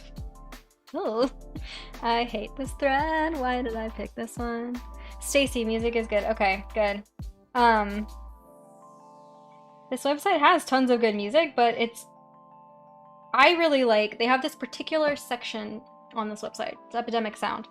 They have this particular section called Old School Hip Hop, but it's less hip hop and more really cool remixes of like really vintage sounds, which I love. I know like the music that I play probably isn't for everyone all the time, but those old school hip hop songs are really cool. Anyway, so I love that, but I'm having a hard time with like more upbeat, softer music for streaming. Because usually the music that I have paid attention to for my videos is like stuff that's more standalone, less stuff that I'd want to be talking over the whole time. Noah, I went to thread my needle earlier and got an unmanageable knot before it even touched the fabric. Oh, that's the worst feeling. The worst. Meredith loved the lo-fi beats. I tried playing at the vet's office I work at. This task was real. Really? I feel like this stuff is so like neutral. How can anyone not like it? Ooh, Daniel. Yes, Vincent mentioned that. I actually really do want to try Days Gone because I haven't played it yet and I feel like it'd be fun to play on Twitch as a first timer. So I'm thinking I will do that soon. Yes, Stacy. Recent vlog had this 80s vibe song in it. I was real happy with that one. That was a fun find. I'm trying to do like, I really like the old school hip hop with like the really vintage sounds, like the jazzy sounds, for winter. And then I'm trying to transition to more like a little more 70s, 80s, like a little bit more instrumental sounding, less electronic, for summer. I'll see. I mean, I went through a lot of 80s songs on the website and that was the only one that I loved, so I'm gonna see if they have a big enough library. That's one of the biggest challenges, honestly, on YouTube is like not doing copyrighted music and also having good music, and then you have to pay for subscriptions for it. It's just like a whole deal.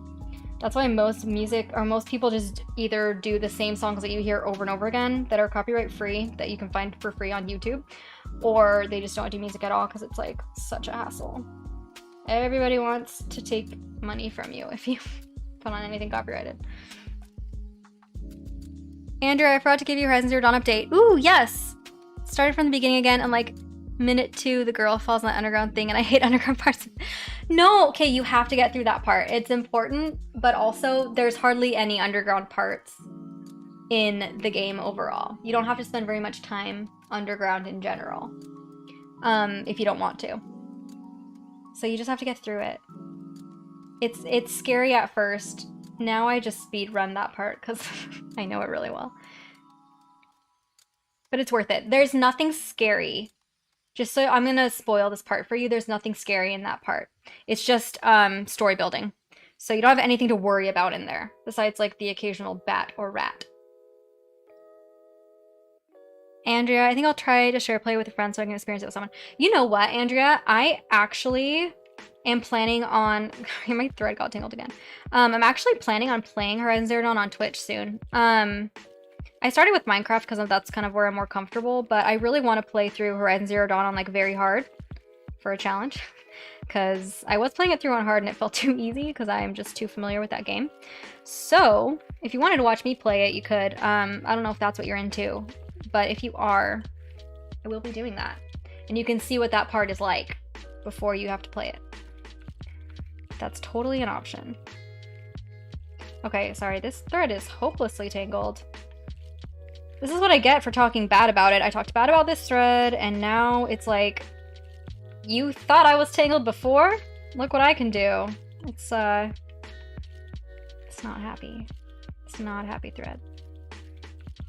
I hate this thread. Ah! I'm like shredding it. You know what? You know what we're gonna do? This is one of those times where this does not feel fun. So here's what I'm doing. Just gonna cut off that whole part. And we're just gonna finish off this piece and we're gonna start with a fresh one. You know why? It's because I've been trying to do the loop method on this, and I find that with the loop method, sometimes pulling the thread, you know, all the way apart and then putting it back together like that, it just makes it like shred faster. So I think I'm gonna not do the loop method anymore. I'm gonna grab 2 strands and keep them together, and maybe hopefully that will help, because this thread does not like me.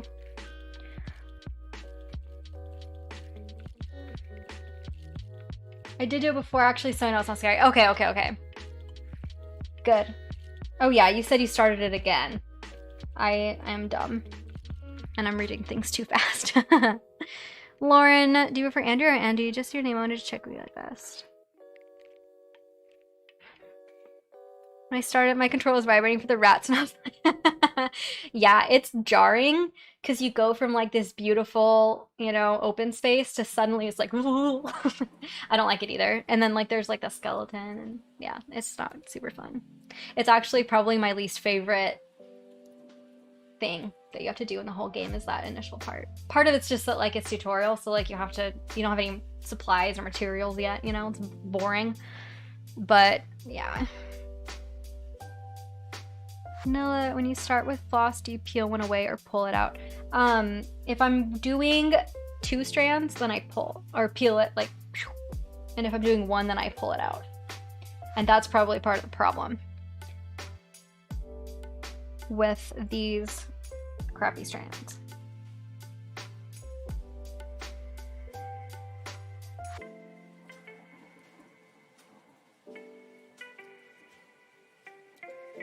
Danielle, currently playing Jackbox. How can you play them by yourself? Are there any that you can play alone? Jackbox games? I'm sorry that you're playing alone. Maybe we should do a Jackbox games night. Do you guys like Jackbox games? Do you know about Jackbox games? I think they're really fun. We've played them a couple times here. But you kind of need a group.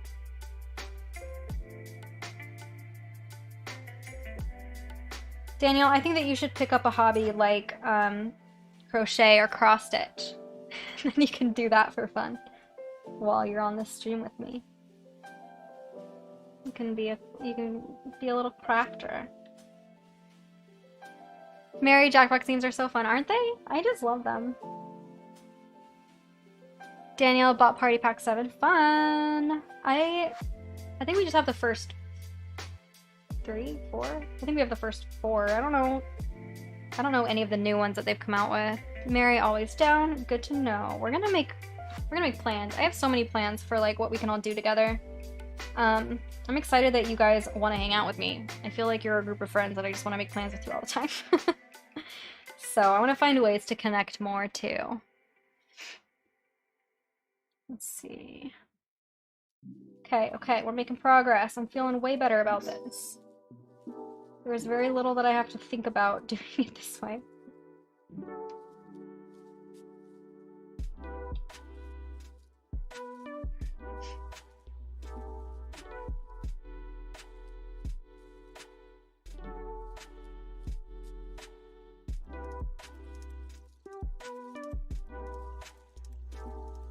Okay. Done with this one, finally.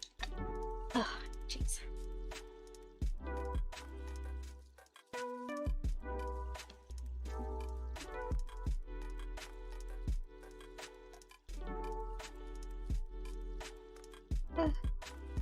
Come on, there we go. Okay. I always let my thread get a little too short to be easy to finish. That's my own fault. I need to stop doing that. Okay. Next one. We are not doing this anymore. I think I'm gonna cut this in half still, but use 2 strands and not do loop method. And hopefully That will help it tangle a little bit less. This is annoying. Meredith, is most of the chat crafty in like video games or have a preference of one over the other? I think most people here, Meredith, are crafty but also play video games on the side. Video games are a newer development. It came up because I just literally started playing video games last year, and I just started Twitch streaming on the side for fun because I just play a lot of Minecraft and I figured I might as well share it. It's more fun to do it socially than do it by yourself. So it's kind of a new thing that we're all discovering about each other. Everyone else can speak for themselves as to like what you like, but that's my understanding. Mary currently stitching a single line around the inside of my border. It's not very exciting, but needs to be done. You got this. I'm glad I can keep you company. Keep things more interesting than if you were hanging out by yourself. I wish I had a candle, Mary. I should have listened to you and gotten one earlier. Because I'm tired of this. Help me, I'm going to go crazy. Okay. Cool. This is actually so helpful though. I have very little left to do that I actually have to think about. Outlining always. Outlining is the way. I can't deal with it other ways. It's too hard to keep track of. And I think my stitches look pretty even for outlining. It's funny, there's a lot of people who comment, like, I get more comments all the time on that one cross-stitch tips video, which I know how a lot of you guys found me too. That one is still going strong. It's the only one that is. But, I get comments all the time, and it's funny the people who are, like, really, really confused about, like, the way that I stitch. I, to be honest, didn't realize how many rules people thought that there were. I just got a kit and started doing it. I didn't like learn from, you know, some old lady who learned from their grandma or something.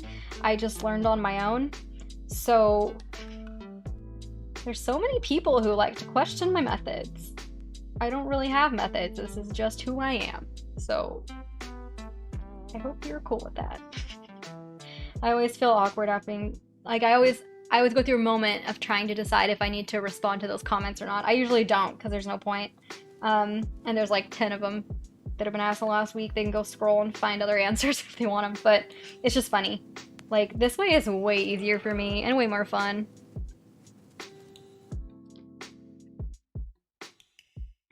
Meredith, love it. Both are fun. Mary, haven't tried that method yet. Do you find it easier to keep track with counting? Oh, it's a line of transition colors between the solid blackboard and the white inner bit. It's just part of the pattern. Meredith, I enjoy your methods. I was self-taught from a pushing box kit. See? We all come to it different ways. But I think all ways are valid because it's a hobby. Do your hobby the way that you want. Yeah, Meredith, if you are not on the Discord, Mary shared pictures there of her project, and it's amazing and huge. You can go look at it over there.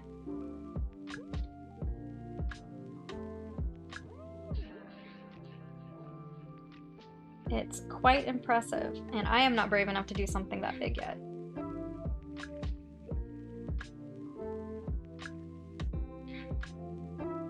I don't know how I feel about this song.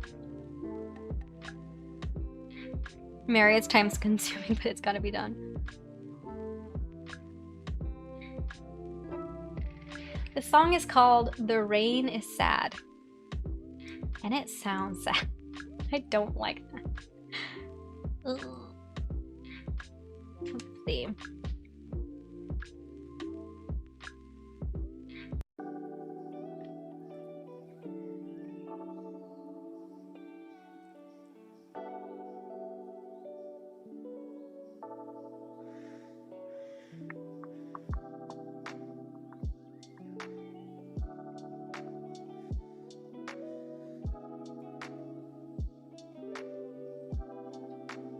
Andrea, wait, I just realized your project is yours. That is huge. Yes.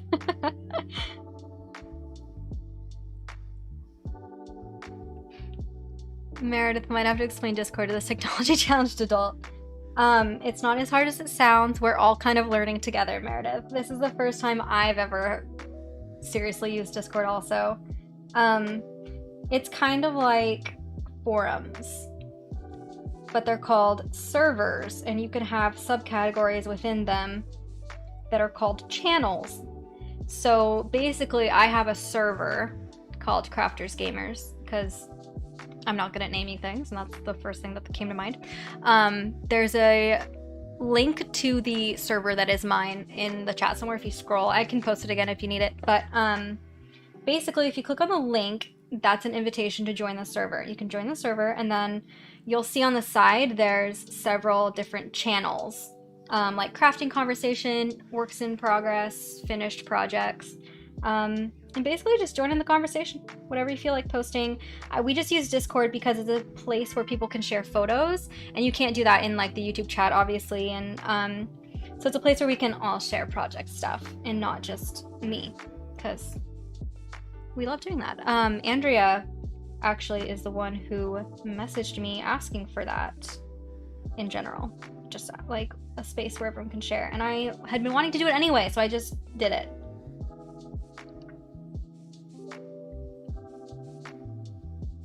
Andrea, how big is the finished project going to be? Yeah, it's an investment. 15 inches by 22 inches. Ooh! Jade, oh Mary, that one is quite large. I wish you all the patience to complete it. Andrea, you're so supportive. So are you, Jade. You guys are awesome. You've got this, believe in you. Mary, thank you. I've adopted it sort of my new companion for the next however many years. You know what, Mary, that reminds me of? Have you seen the 2005 Pride and Prejudice? Where it's like in one of the first scenes. Someone will recognize this. It's in one of the first scenes when Mrs. Bennet is talking to Mr. Bennet about how Netherfield Hall is let at last, and Mrs. Bennet says, "How can you tease me so? Have you no compassion for my poor nerves?" And Mr. Bennet is like, "Compassion for them? They've been my constant companion these many years." Something to that effect. I didn't nail that, but anyway, that's what that reminded me of. This project is your Mrs. Bennet.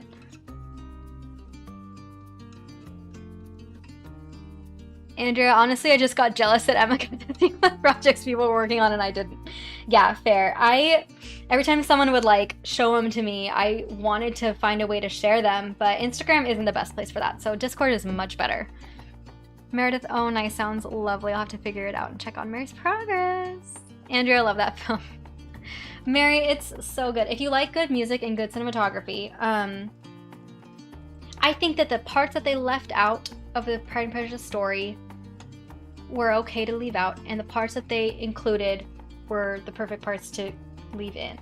So I really love that version. It's very feel good. Carla, 2005 Pride and Prejudice is amazing. Yes, it is. Andrea, it's a great movie, and those lines were almost perfect. Couldn't have done it. I have watched it way too many times. I have a lot of it memorized. I think my delivery was a little lacking, but I can hear their voices in my head, so you could probably too.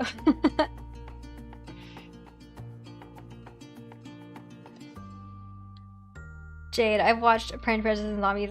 Pride and Prejudice and Zombies is very fun. I need to watch it again. I saw it in the theaters when it came out, but it's not one that I've like come back to over and over again.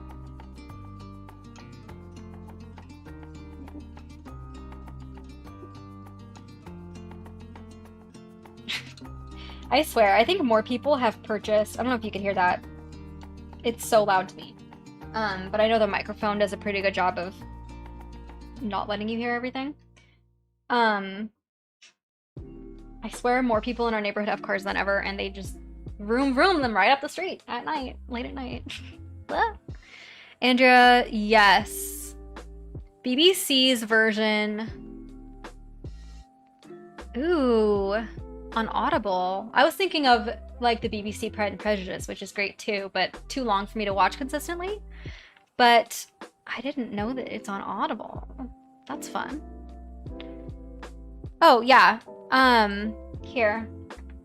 I will just give it to you. It's still on my clipboard. There's the link. I should have just shared it earlier. Sorry, Nella.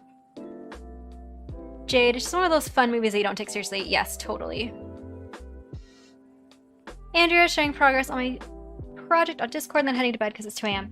Thank you so much for staying until 2 a.m. to hang out with us. I'm sorry that it's so late. I really want to shift these to even earlier for my UK friends. We have to adjust Vincent's schedule because Vincent doesn't usually finish classes until 5:15, and like today he had a class literally until 7. So doing it as early as I can, but I am thinking about you and I want to do it even earlier as soon as I can. Micah. Love 1995 Pride and Prejudice if I want to be immersed in that world for a weekend, but 2005 is good for a quicker watch. Yes, exactly. 2005 is the one that I like turn on rainy Sunday afternoons. That's like my feel-good kind of movie for days like that. Meredith, Andrea, good night, good night, good night. Andrea, I'd probably still be up and you guys are hang up for. Night, everyone. Hope to see you next weekend. Bye, Andrea. We love you. Thanks for hanging out.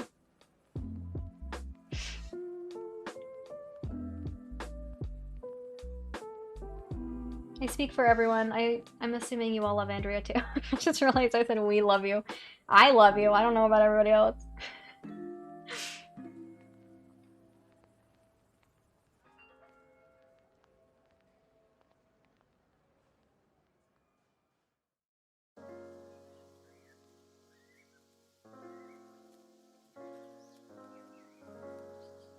See, I think this is, let me see. This is like an old school one, I do believe.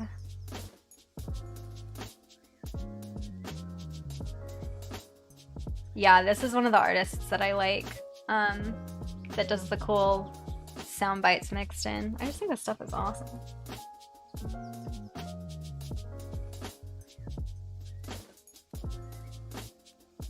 Okay. I'm making progress, guys. I just want to finish this section. I'm gonna stay on for a while longer because I just really, really want to finish this section. Let's see, what are we doing tomorrow? We have some fun stuff going on tomorrow. Vincent ordered some clothes from Zoomies. But he ordered his pants like a size too big, so we have to go take our shorts. So we have to go take them down to the Zoomies store and return them and like get them exchanged. And I think the only Zoomies store is like all the way down at Union Square, which is kind of far away. So we have to go all the way down to Union Square tomorrow and like get those fixed. And then I think we might be meeting up with a friend. Our friend Matt. He was in my last vlog, the one that we drove upstate with. He wants to go. Maybe check out a new bar or two on the Upper West Side. And we can go get beers or something. I will probably not be drinking, we'll see. But I think that'll be a fun day tomorrow. We all are partially vaccinated, so I think we're feeling excited to like go do, obviously still COVID safe because there's social distancing everywhere, but go do like something fun. It's gonna be a good time. It's exciting just to feel like you're doing something normal at all, I think. Ooh, I didn't tell you guys. So we saw Godzilla vs. Kong last weekend, but yesterday we saw Voyagers. Have you guys heard of that? We saw like one trailer for it, and I've been so movie starved that I will see literally anything. And we just have like a standing Friday night carved out every week for seeing movies. So it's kind of like whatever's playing, we'll just go see it. But we saw Voyagers, which stars Johnny Depp's daughter. It's so crazy because like she definitely looks like her mother, but her mouth and like the expressions that she makes are exactly Johnny Depp. Like it's eerie at times. Anyway, it's pretty good. Like it's a fun kind of sci-fi thriller. It's good. You know, not like the best ever, but it was an interesting concept. So if you're into that kind of stuff, then you'd probably like it. It was very similar to Passengers, but less funny, because Passengers had Chris Pratt, and he's just funny. But Voyagers is a good time. Again, I am movie starved, so I think everything is a good time. But we did enjoy Voyagers. The one we saw before Godzilla vs. Kong was Nobody, and Nobody was really fun too. I can't remember if I told you guys about that one, but I really, really liked Nobody. It was like John Wick, but the cheesiness turned up to like 100, and it was very fun.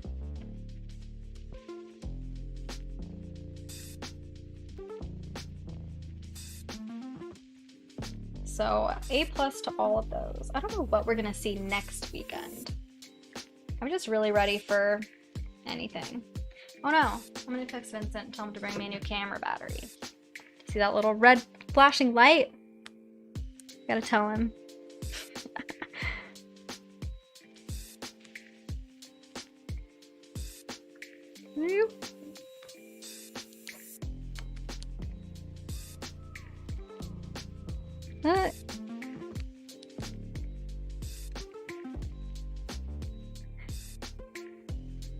I think my camera battery can last about 2 hours and then it starts to die on me.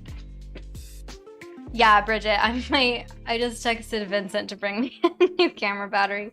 Let's see if he reads it. He has his read receipts turned on. It only says delivered. I might have to go grab one. He did! Thank you! I think it's annoying that even with the camera turned in, it still uses up the battery, but it does. That's what we're dealing with. Don't mind me. I'm good, I'm good. Go away, Dad! Do you want me to get the other? The other battery? No, it's fine. I mean, we have extra ones. I have 3 batteries, guys. And this is why.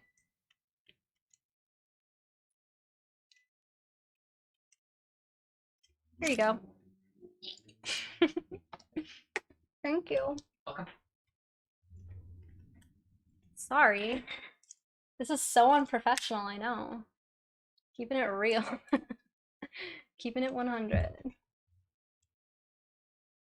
There's just like, there's so much technology involved in live streaming. It's insane. It's been quite the journey to like figure this out. I wish it was easier. Noah, I just gotta say you were so fun to hang out with, so inclusive, you're really sweet. That is a very nice thing to say, and I really appreciate that because that's my goal, is to have you feel good when you're here. That's my only goal. You know, happy to be goofy and weird and dumb if it means everyone has a good time.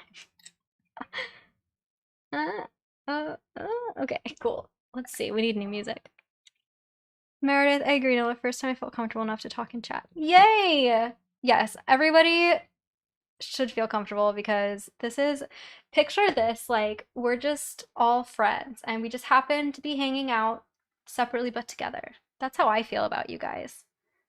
No,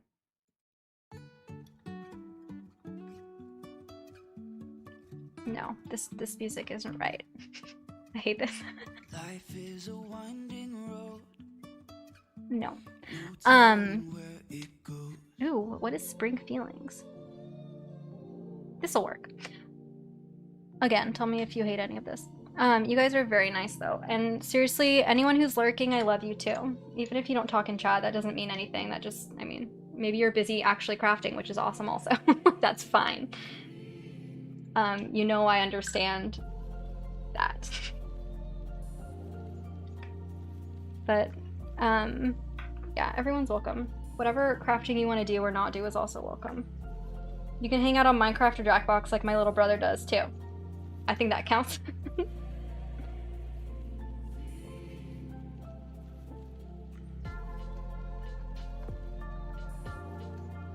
Meredith lurking his life.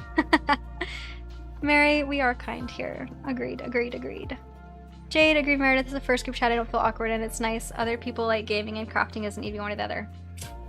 That's the thing. Like, we're whole people. It's okay to have diverse interests. I think that's one perk of my channel kind of shifting focuses over the years as I've shifted focuses, is that people have found me through different ways, which means that people are just here because they like the vibe more than for like a specific thing. Which I hope to keep it that way. I don't ever really want to pigeonhole myself because I think that it just makes things exclusive. It does. Like, if you feel like you're in a chat room full of experts and you don't feel like an expert, you're going to be less likely to participate. And no one in this room is an expert. Some of you guys might be, but I'm not. Meredith, you agree. You guys are so nice. Just so you know, I'm glad that you feel good, but you're here because you make me feel good. And I like hanging out with you too. You guys are nice, and you guys are inclusive, and you guys are uplifting, and you guys are kind. So just so you know, I wouldn't be doing this if I didn't like you and your personalities and what you bring to this time together.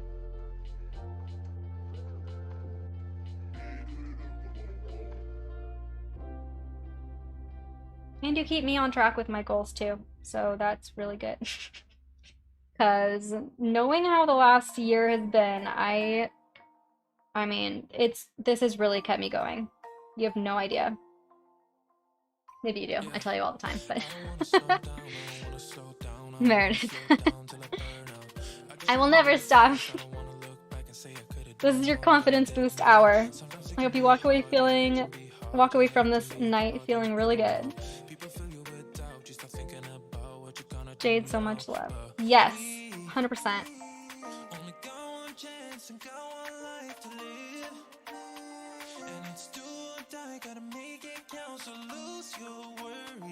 This music's kind of a little more fun. What do we think?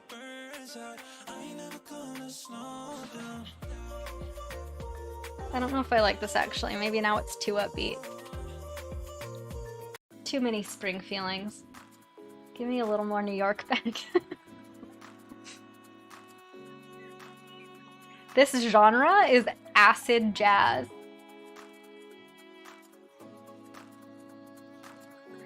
Do we like acid jazz? I don't know. Stacy, this is what I imagine book clubs are like. I would agree with that. I mean, this is cross stitch, so it's not far off. I very much feel like a cute little old lady when I do this, which I really like. I like channeling some of those vintage vibes in my crafting projects. Mary, this is completely unrelated, but my sister calls me Meredith sometimes, although my name is not Meredith, it's just Mary. So I kind of instinctively perk up. Oh no! Well, unless Meredith is willing to change her name, you're just gonna have to adjust. Lauren, I've never felt part of a community like this, so I'm loving it. I have no friends with— Yay! Okay. You guys are making me feel even more bad that I had to cancel last week. I was actually so sad about it, but I promise that the more that we do it, the more of a priority it becomes, and I do really want to provide a space for you with, like, in that way too, and I'm really, really, really glad that you appreciate this time. Because it is effort. It's not been super easy to get all this stuff set up, and I'm really excited to have done it now because, like, now that we have all the equipment and I know how to use the software and everything, it just keeps getting easier to do more really cool stuff with it. So the more good feedback that I get, the more I feel like it's been, like, it's really worth the time and money that we've spent. So thank you. I really appreciate knowing that. Okay, I don't like acid jazz. Sorry, we're switching music. Jazz, oh, I've always wanted to— or Jade. Oh, I've always wanted to be a part of a book club, but never have. Me neither. And I love books. I just have never joined. Meredith, that's so cute though. My papa could never say my name. He was deaf, so he always called me Angel instead. I like the sweet name changes. Lauren, I feel you on the no friends. You know what, guys? We are all a group of friends that don't have friends. So I think that we can't say that we don't have friends anymore because we're all friends with each other. I don't have any friends either. That's why I hang out online. I have a few friends in the neighborhood, but like, I actually look forward to hanging out with you guys just as much as anybody in person. So thanks for being here. Thanks for chatting.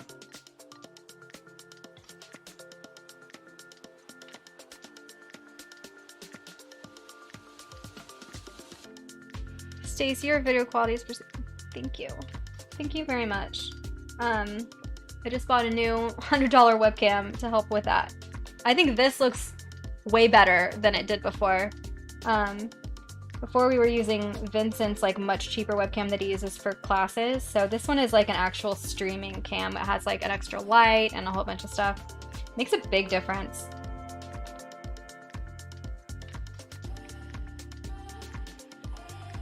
Lauren, no.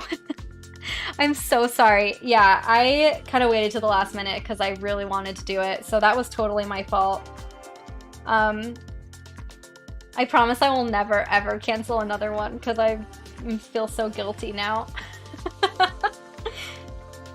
Ugh, die. I hurt all my new friends. Daniel, you too? Guys, I'm so sorry. Damn it. Okay, but guess what? I'm never gonna have to get vaccinated on a Saturday again, so we're gonna be good. I will never schedule an emergency vaccination the same day as a live stream. Never. I promise.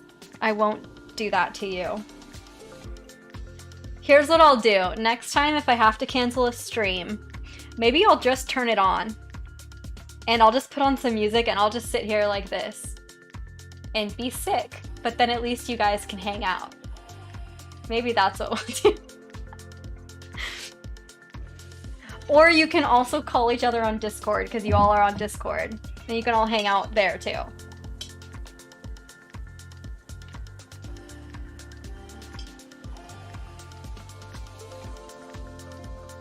Meredith just got you're feeling well after.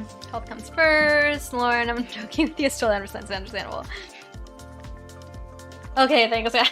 It was okay. I was really sad about it. And I need to know when it matters to you, because honestly, like, the hardest part with, I think, building an online community is when it's starting out, like when there's a small group. Like, you guys are a pretty small group that are consistently coming to these on Saturday night, and if you guys don't tell me like what you want and what you like and what you want more of, then I don't know. Like, I can keep doing what I like to do on my own, but it's never going to be as good as like building a community together, right? Because like the point of this is community and friendship and companionship and, you know, whatever else. Like, I look forward to this social time. This is social time to me. I look forward to it as much as anybody. And if I feel like it's too much for me and not for you, then it's easier for me to just retreat when I'm having like a hard weekend. So if I know that you guys want to be here and are excited about it, then I'm much more inclined to like push through.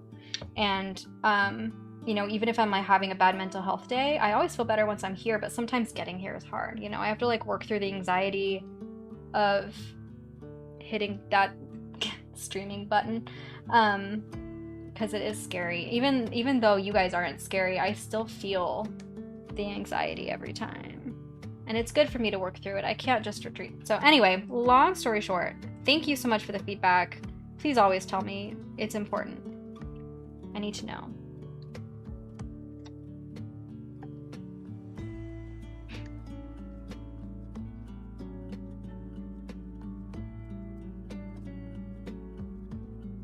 Okay.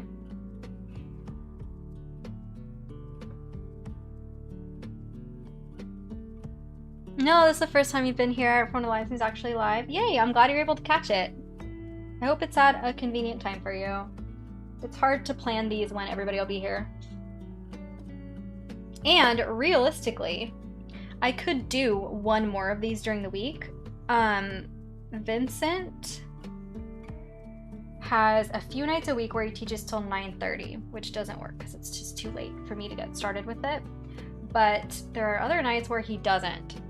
So like Monday night, I think he ends at 7:45. Anyway, there's some other times that I could do this too. So if we wanted to make it twice a week, we could do that. Oh no, what have I done? Oof, that was a close one, guys. If I pulled on that not the wrong way, we would have had a problem. Meredith, we're here for you, but getting past the first step is legit the hardest. Yeah. Meredith, today I took a beta blocker before this because I started to feel, you know, blood rushing, heart pounding.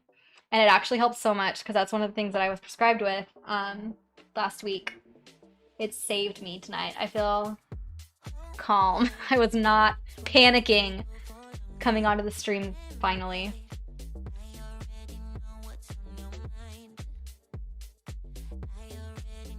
Meredith, same Nilly, you were always too scared. Are you crazy? I'm not scary. Come on. Lauren, this is really on my mental health, so thank you for that too. Good, I'm glad. It's good for me too, really is. Nilla, the love here is actually so powerful. I was having a terrible day. Yay, that makes me feel so good. Yeah, I'm so glad that we could be here for you. Never be scared. This is a safe space to share stuff too. I mean, I don't know how much you guys caught, but I don't know like when everybody was on, but I had a full conversation about all my mental health stuff in the beginning of this stream. So it is an open book space, a safe space. Obviously, don't say anything that you're not comfortable with having on the internet, technically. But I'm redoing this thread 3 times because I'm not paying attention. But yeah, everything here is safe to share, and you can also DM me anytime. I'm the biggest advocate for like working through stuff with other people. If you ever need a private space, I'm your internet friend and I know how to keep a secret. So DM me if you need it. The Discord server is also a really good place for that, by the way. The only people on there are like people like you guys, and there isn't a lot of private like stuff shared there. Like through Discord, like you don't see anyone's like real contact info or anything. So it's a pretty nice place to have like conversations if you ever need it. Just so you know, we're here for you. Jade, completely agree with the anxiety. It can be quite consuming when getting ready to go out, or you can start on something until you actually get there or started. I hope that makes sense. Yep. Lauren, there's so much love in this chat tonight. Can you feel the love tonight? I can't sing. But I hope you caught the spirit of that tune. My husband's like my polar opposite and helps me push me out the door. Yeah, my husband's the same way. Vincent is, well, this music is getting a little much.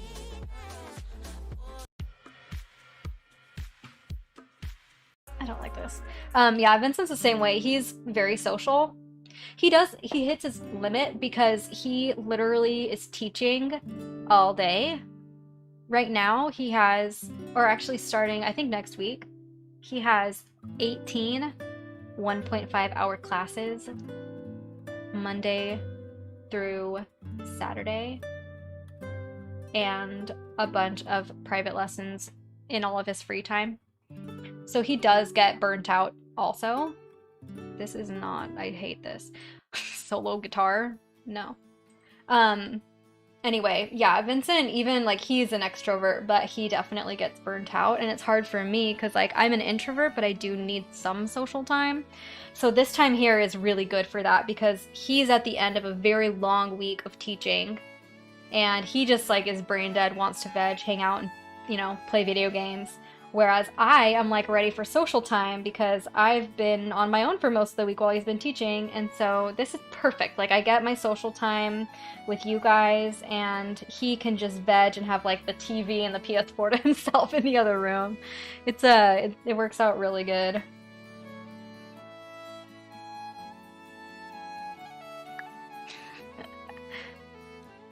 Meredith, oh my gosh, I love the Disney breaking in the song. Yes. Yeah, Mary, it's... Okay, I don't like this either. I'm just not a folk person. I don't... We're running out of music, guys. Sorry, I'm just playing around with playlists on here. I need to make one, actually. Yeah, Mary, it's a lot. It's a lot. That's why he can pay the bills while I just try to get my mental health straight, because he teaches so much. And then he also has his YouTube channel on top of that. He's an inspiration to us all. Okay.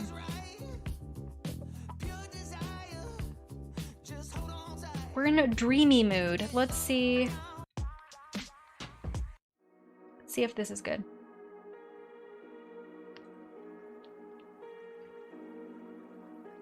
I think this is gonna be good. Let's hope. I'm tired of looking at music. I hate it when it gets like too much. I feel like I have to like yell over it. I don't know how quiet it is for you guys. I hope it's not too loud, but it's kind of loud in my ear.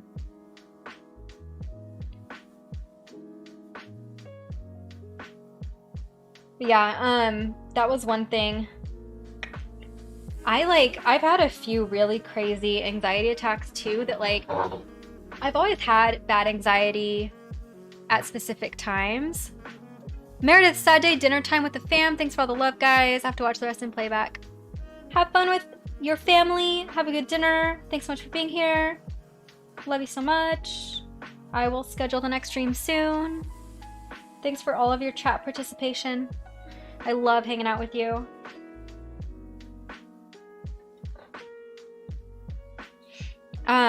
What was I saying? Oh yeah, I've always had a lot of performance anxiety around like having to ask customer service for things or ask for directions in a store or any kind of like speech or performance was really hard. But lately, it's been like in the last couple of years, it's gotten so much worse.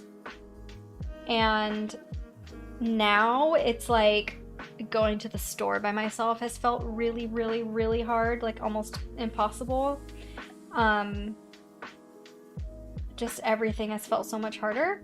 I went to a consult for the tattoo that I'm getting on Tuesday, and this artist is super nice. I was excited to go just chat with her about what my like plans and goals were, and she's cute and young and friendly, and it was just like a little walk through the neighborhood. It wasn't a big deal, but it was so weird because like as soon as I got there, I just had like this crazy anxiety attack, and masks have made it so much worse. Like I just feel like I'm about to hyperventilate, and like my chest, I think I have some lung scarring from like COVID last year, because my chest just really starts to hurt now with anxiety. I've never had chest pain with anxiety before, but like it's so bad. I just can't deal with it. And like I got there, it was so embarrassing because like, you know, tattoo studios are cool places. You don't want to look like a total dweeb. And I just like, it was cold and rainy outside, but like I got inside and I just like got so hot.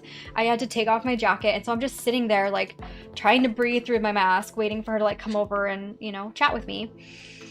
And I just was like freaking out. And I didn't know why. Like I knew what I was gonna say. Like there was no reason to be nervous, but I was just borderline panicking. And she comes, hi, nice to meet you. I'm like, hi, I'm so, thanks for making time, whatever. And she's like, oh, your nails are so cute. And I'm like, oh, thanks. And I hold up my hands. It was when I had the cute like Skittles nails. I got them changed on Saturday, but this was before that. So I held up my hand to like, you know, show her my nails because she said they were cute, and that's a compliment. And I hold up my hand and it's just like full on shaking. I was just like, ugh.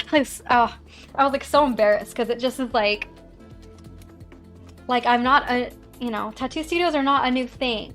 And I know it's not something that I was nervous about, but I just had this crazy attack. And anyway,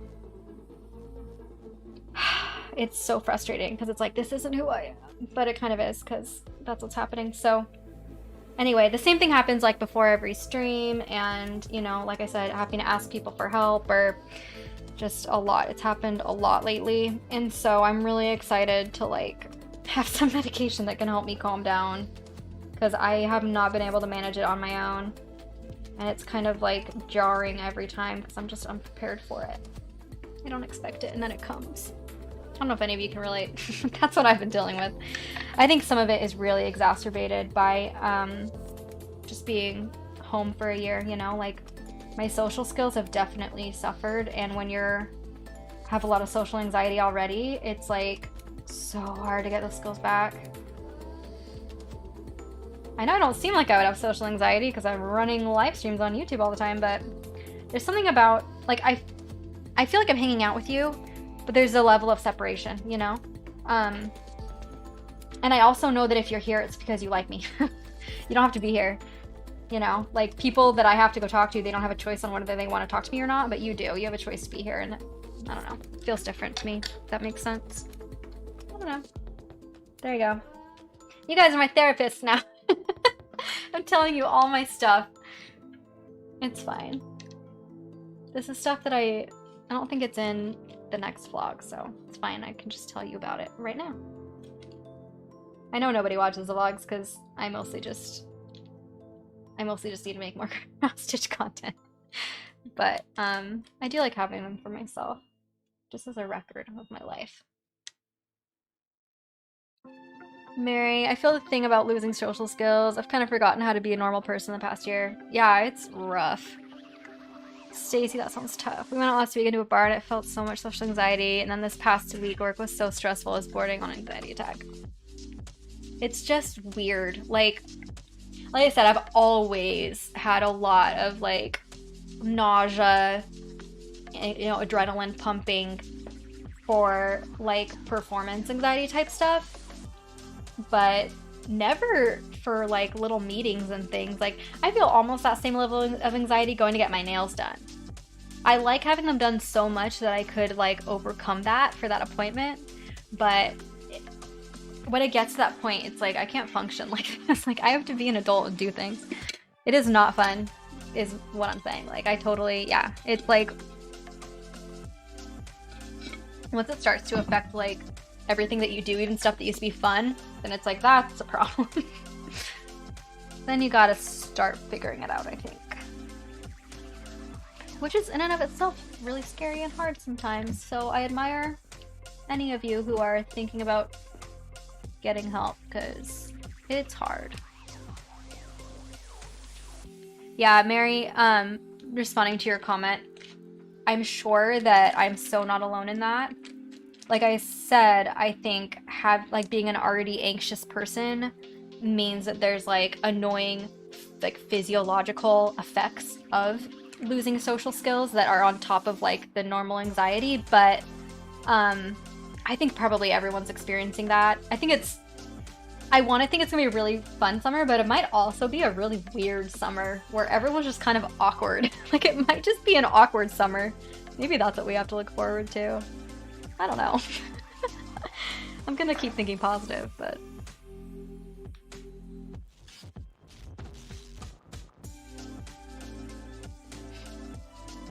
Oops.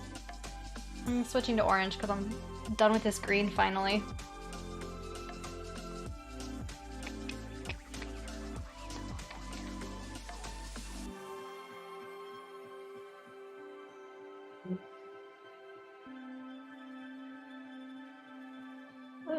Okay.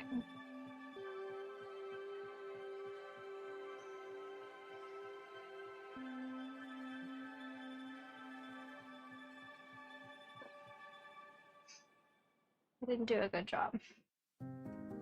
These threads are not perfectly straight, so they're not threading very easily.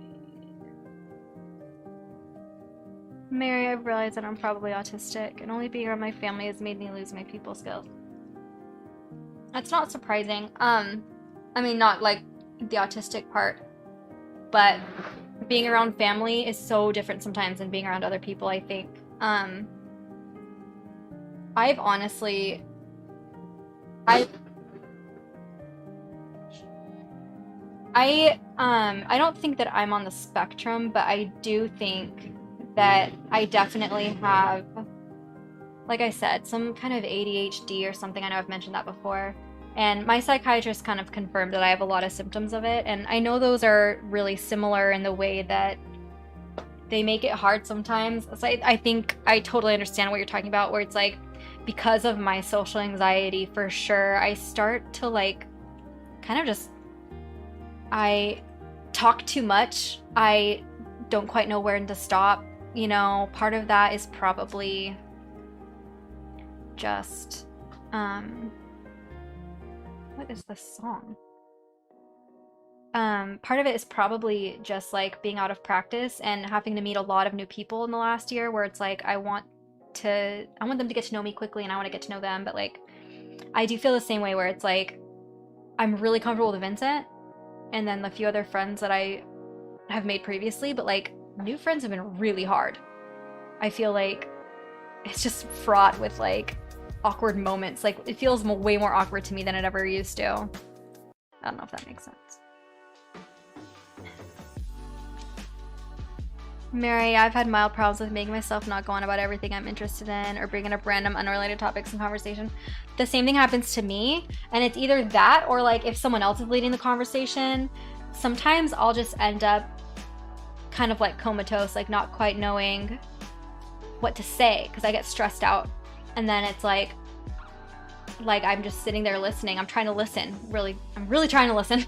And then I forget like that I need to respond, and I like struggle to know what to say, like what to ask, you know, like the normal back and forth that you do socially. I've like, oh man, everything has just been hard. Not to complain this entire live stream, but yeah, I can relate. It's been a weird year.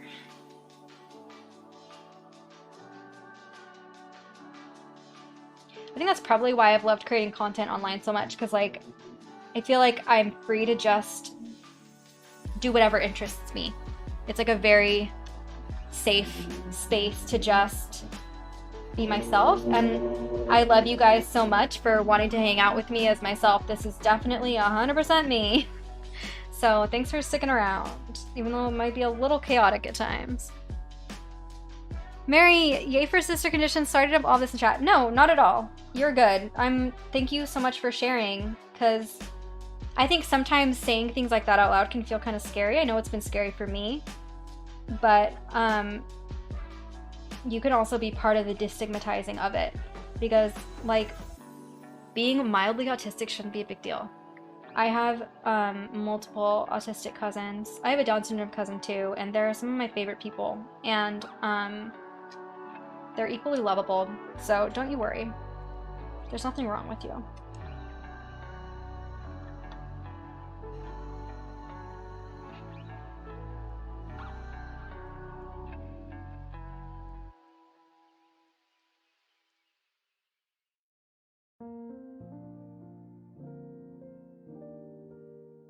Oh no. Lauren, that's so true. We're all struggling in different ways. Yeah, I think sometimes having conditions with labels might make it feel easier, but conditions without labels are still equally difficult.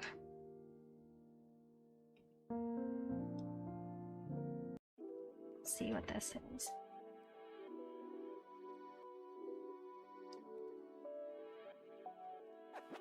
Mary, just don't want to clog the airwaves. You're good. You're good, you're good. The more you talk, the more I have things to say too. So it actually helps all of us, I think. Jade, my sister-in-law is in hospital with postnatal depression. I'm worried that I might be heading down the same path. I think that if you feel like you might be suffering with that, you shouldn't be scared of it, but you should be okay with talking to a therapist. It's the best thing I could have done for my very real depression, and I regret waiting so long to do it. And it's always better to do it sooner rather than later. Don't wait until, don't wait until you have to, because that means that you've been suffering for a long time at that point. That'd be my only advice. You'll be fine. Everything's gonna be fine. The world is still a beautiful place, and there's plenty to experience in it that is worth sticking around for.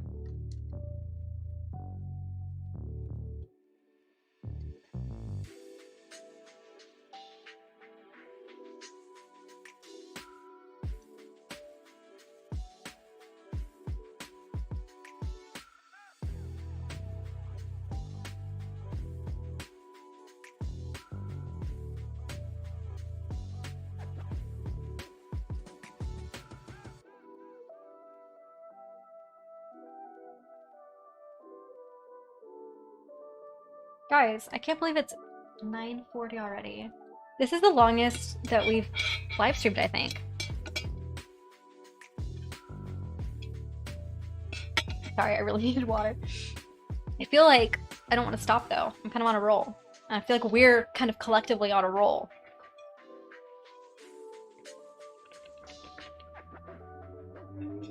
Noah, one thing I've experienced recently is hitting a wall with therapy. Since it's not in person anymore, it feels a little pointless. That's hard. I've only experienced remote therapy, so I don't even know the difference personally. I think that in person would feel more full than online. If I had done that first, I'm betting I feel the same way as you, and that's really rough.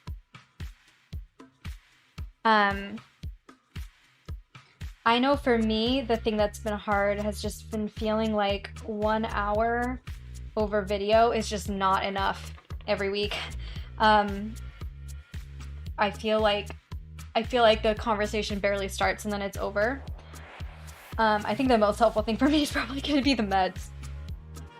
As my therapist gets to know me, I know it'll like, the conversations will get deeper and whatever else too. But we're just like, I've been in therapy since the end of February and we're just getting into like what to work on, you know? It's just taken a long time to even figure that out.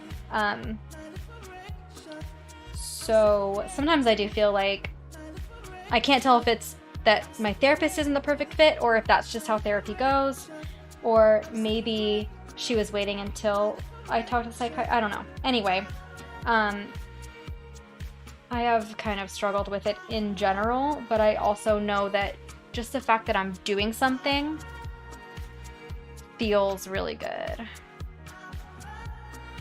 Let's see.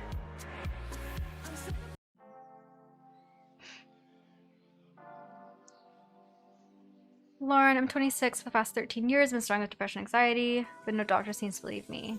That's frustrating. Really frustrating. I'm sorry. I know for me, one thing that helped, my therapist definitely didn't take me. It's like she was unwilling to kind of label it, you know, like she's like, yeah, it sounds like you're really afraid of this thing when I'm describing like that I'm feeling anxiety about it. And it's like, well, yeah, I'm afraid of it, but also like I'm having heart palpitations over it. Like that's not normal. And I know that going to like talk to her has been good for like the emotional healing, but talking to my psychiatrist was like a totally different experience, where it was like, instead of talking about my feelings about things, it was just like I get sucked into really stressing about package deliveries, and I'll spend all day refreshing the delivery page waiting for that package to come because I feel a lot of stress around missing it. And then when I do see that it's arriving, once I buzz the person in, I start to get really nervous and anxious waiting for the doorbell to ring when I have to open the door and interact with them. And then, or I get really worried about not having everything that I need when I leave the house. And so yes, I check for my keys multiple times as I'm leaving out the door, and I have rituals around having all the things that I need in my bag and the way that I do.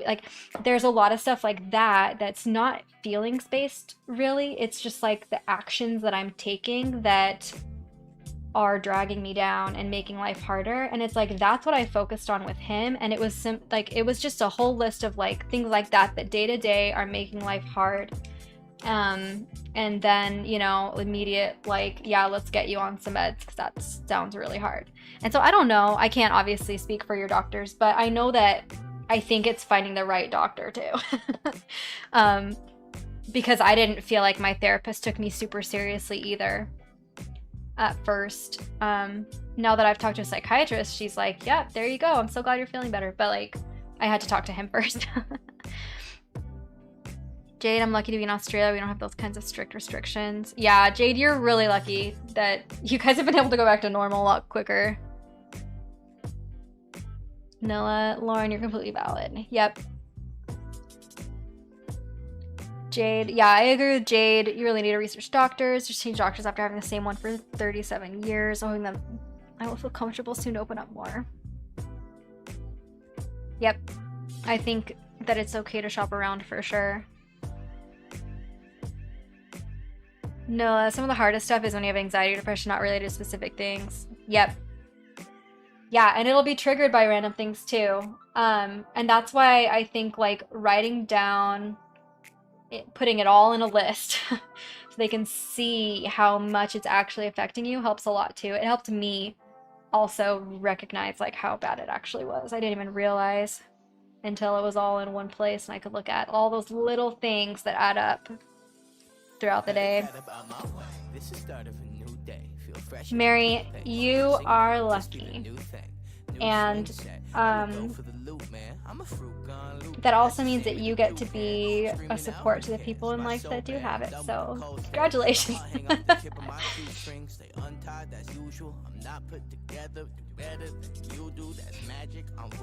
It's not fun. I think luckily this year has just been really hard. So probably most people are experiencing situational anxiety and depression around, you know, health and this life uncertainty. For me, it's definitely been a lifelong thing. Lifelong. Like, my earliest real memory of full-on anxiety is probably when I was like 16, sitting in the car sobbing because I just couldn't bring myself to walk into the pet store around the corner from our house to drop off a job application. I was just petrified. And I just sat in the car and cried, and that was like my earliest real memory of like, this isn't normal. Why do I feel this so intensely? But I'm sure a lot of people are feeling that, you know, because it's scary to go into stores when you might catch a virus that could kill you. So I think hopefully it'll subside for a lot of people after this year. Mary, you are so kind. Lean on me. I probably don't know what to say to make you feel better, but I'm here for you. Glad you're here. Lauren, I do appreciate the fact that recently people are talking about mental health more. It's helping me open up about things. So many things happen to me in my life, so that list is going to be long. It's okay. I think the longer the list is, the more seriously your doctors will take you, right? Like, it sucks. It sucks to have a long list, but I think it's important that they really understand what's happening. Can you please tell me you can hear that loud noise? Do you hear that? I'm gonna pause my music. This might be the loudest it's ever been. This is horrendous. I could call them a lot of names. I'm not going to on this stream. Usually I yell names out the window. Like a true New Yorker. They're sitting at a stoplight. I'm gonna have to wait until the light changes for them to go away. I hope their eardrums burst.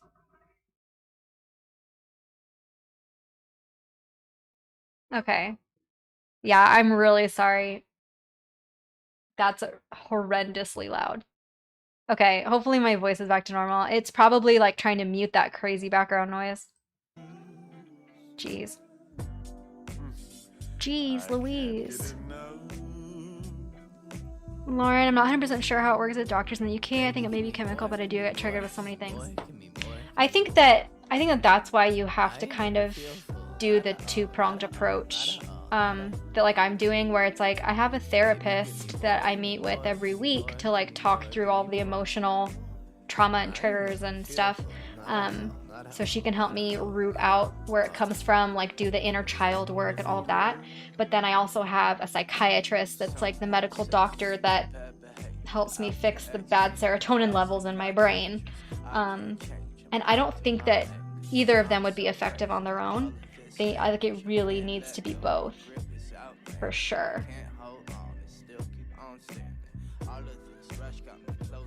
Lauren, thank you, everyone. We love you, Lauren. I'm really glad if my talking about it helps you feel remotivated to look into it, because I do think it's important. And I wish I didn't wait so long. I should have been in therapy at like 18, honestly. And if I have had anxiety and depression as long as I feel like I've had it, I should have been on SSRIs, the kind of antidepressant, anti-anxiety medication that I just started. I should have been on that years ago. Like, life would have felt so much better and easier so long ago if I had done that. I had to spiral to a point where I'm not functioning to get help, and that sucks. I wish that I didn't spiral ever. But here we are, building ourselves back up.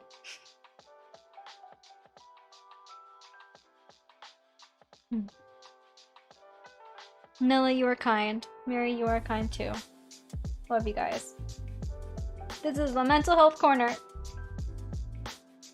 It feels really good to be able to even talk about it because for a long time I felt like I was struggling, but because I wasn't getting any help, I felt like I didn't have anything to say. I didn't know how anything worked. I didn't know what could be done. So I'm really glad that I can feel like I can talk about it too. It's a new thing for me. It's not super easy because I just don't know that much about how everything works. All I have is like my own good experience with how much better I feel.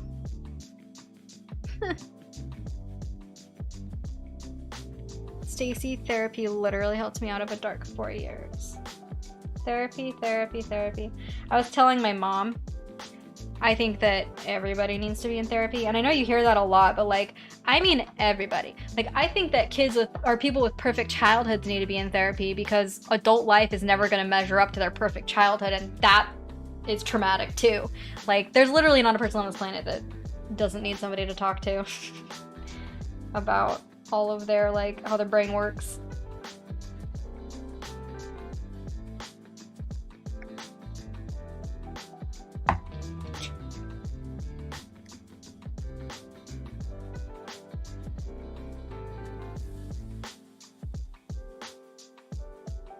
Feels like elevator music, but a little more exciting.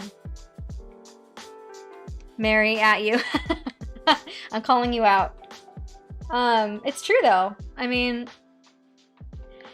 I didn't have like a horrible childhood, but my parents did get divorced when I was 9, and that was hard, and we moved a lot, and that was really hard. I went a lot of years with no friends or really crappy friends that played a lot of like pranks on me. It's, you know, bullied me at school. And I think I'd still pick that over a perfect childhood, to be honest, because adult life would feel really hard. I think it would be a lot of pressure, you know, to like live up to the high expectations that were set when you were little.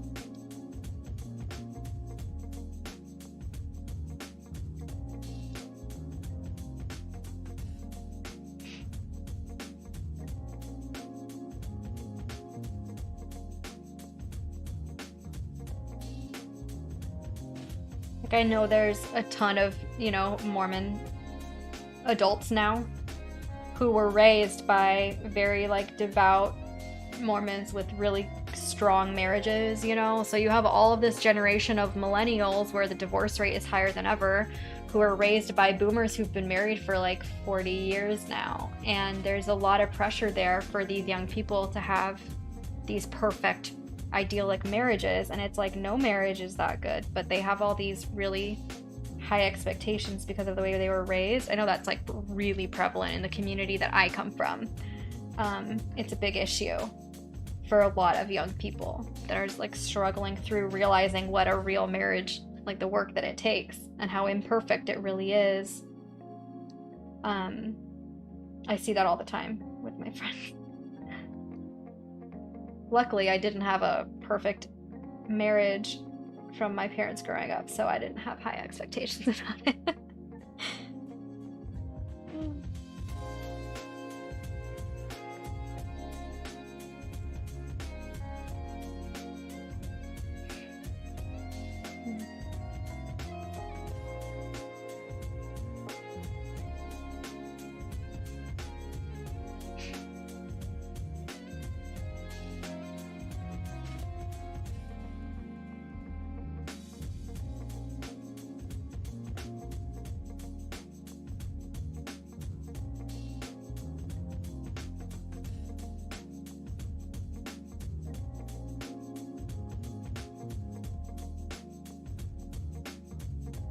Alright, so here's the deal. I feel like I could go longer. But are you guys getting tired? Because we've all been stitching for Almost 3 hours now. How are you feeling? Let me know. This is how you can tell that I think that the meds that I'm on are already helping because I have more energy and like I'm not feeling burnt out. Like there's a lot of times where even a little bit of social time was really just wearing me down. Like I just didn't have a lot of capacity for it. But I feel like I could go all night. So tell me when you're tired. Because I don't know when to end this. I'm having a good time. And I'm getting a lot done. Lauren, so it's almost 3 a.m. for me, so I think it's bedtime for me. I'll watch the rest of the stream tomorrow. Have a great night, everybody. Go to bed. Get good sleep. Love you much. Everything's gonna be okay. Thanks for being here. Mary's comfortably tired. We could go for a while more. Okay. Maybe I'll do... So I'm finishing up this orange thread. Maybe I'll do one more orange thread and then be done. That'll be like another few minutes.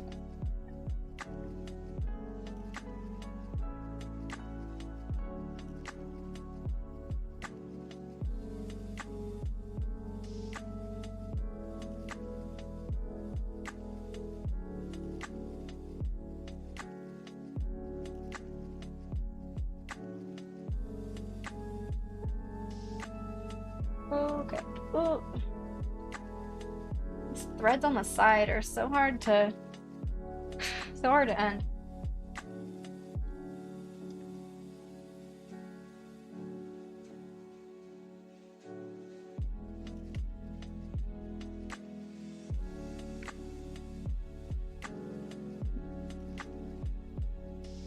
Okay, we're gonna do this one last one and then call it a night.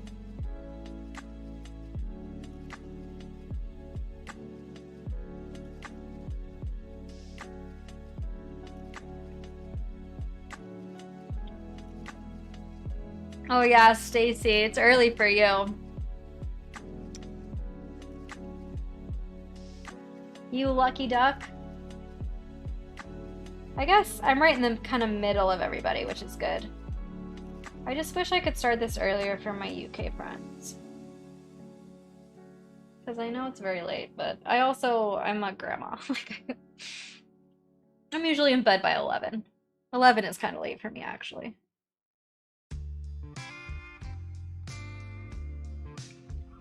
Jeez, okay. Difficult. Stacy, what are you working on? Are you working on your Christmas embroidery? Tell me.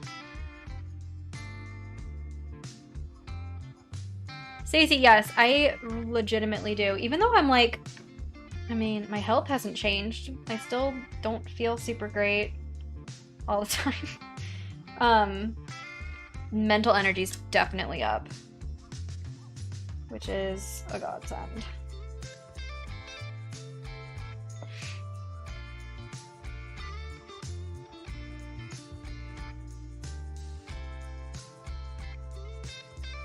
I like this song. This is nice. It's kind of groovy. Feels kind of beachy, right? I just realized how messy it looks back there. That is a literal pile of trash.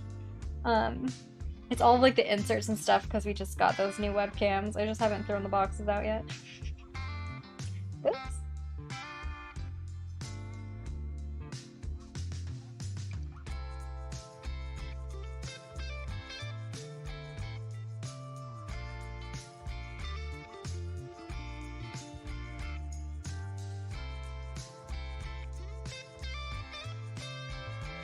I think having music is helping too. I just realized I forgot music is the other new thing this stream. I think that I stress less about like needing to fill the silence because there is no silence, which is really good.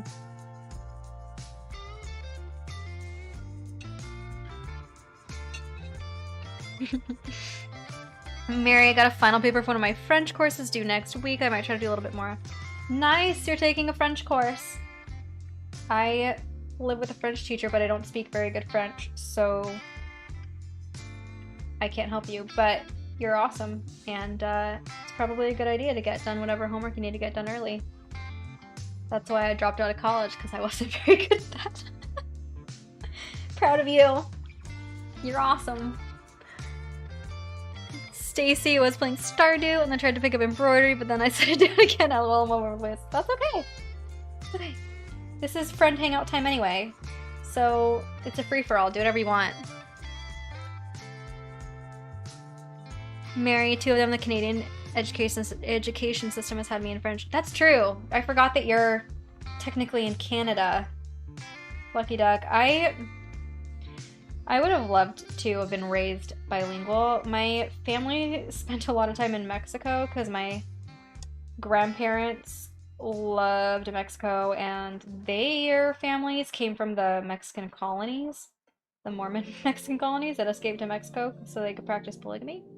My grandparents weren't polygamists, but that's just the lineage. But anyway, yeah, so they spent a lot of time in Mexico, and a lot of my family speaks Spanish, and my stepdad is quarter Mexican, but I didn't catch. I'm not good at languages. Even living in France, I really struggled to learn French. That was hard. I've always wanted to be bilingual, but it's just so hard. Jade, I have a Stardew cross stitch. Cute. See, Stacy, that's what you need. You need like a Stardew related cross stitch. Or do you play Animal Crossing? What else do you play? What other things can we get you cross stitches for? I just remembered that heart cross stitch tattoo. I really want that. I'm serious about getting that. I need to write it down so I don't forget. Mary got ahead for languages. It just makes sense to me. Learning vocab is the hardest part. Yeah, I'm betting that learning it early helped a lot, but I do think that there's some people that are just good at it. Like Vincent's the same way. French kids learn English. Like most of them learn English too for most of their schooling, but most French people in France don't speak very good English at all. But Vincent just happened to really catch, like it just really caught on for him to where, he's so fluent he doesn't even have an accent. And he speaks Spanish too. It's just like easy for him, so I think it's too frustrating for him to teach me, and like I get frustrated too because it's just not easy like it should be. You're lucky that you have a head for it. That's the one area that it's always been on my bucket list, but actually experiencing it has been so difficult that I don't know if it's something that I'll ever be able to do really well. Maybe it's a pipe dream. I don't know. Someday. Mary got English and French fluently, a somewhat passable amount of Japanese. Ooh, scraps of German and Latin from taking them at university. That's cool. I don't know very many people that speak Japanese. I have one of my very good friends speaks Mandarin because that was part of her NYU program. She lived in China for I think a whole school year and speaks, or does she speak?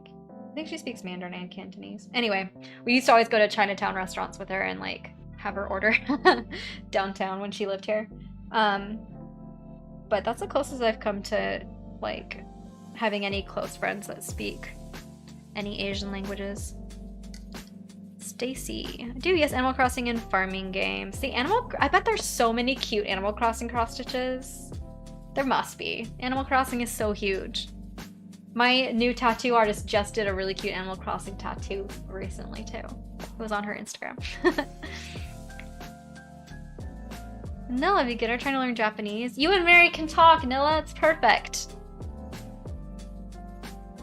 Corinne, I'm from Canada and I speak French, but not a lot of English. I understand English, but can't really write and talk. Slowly working on it.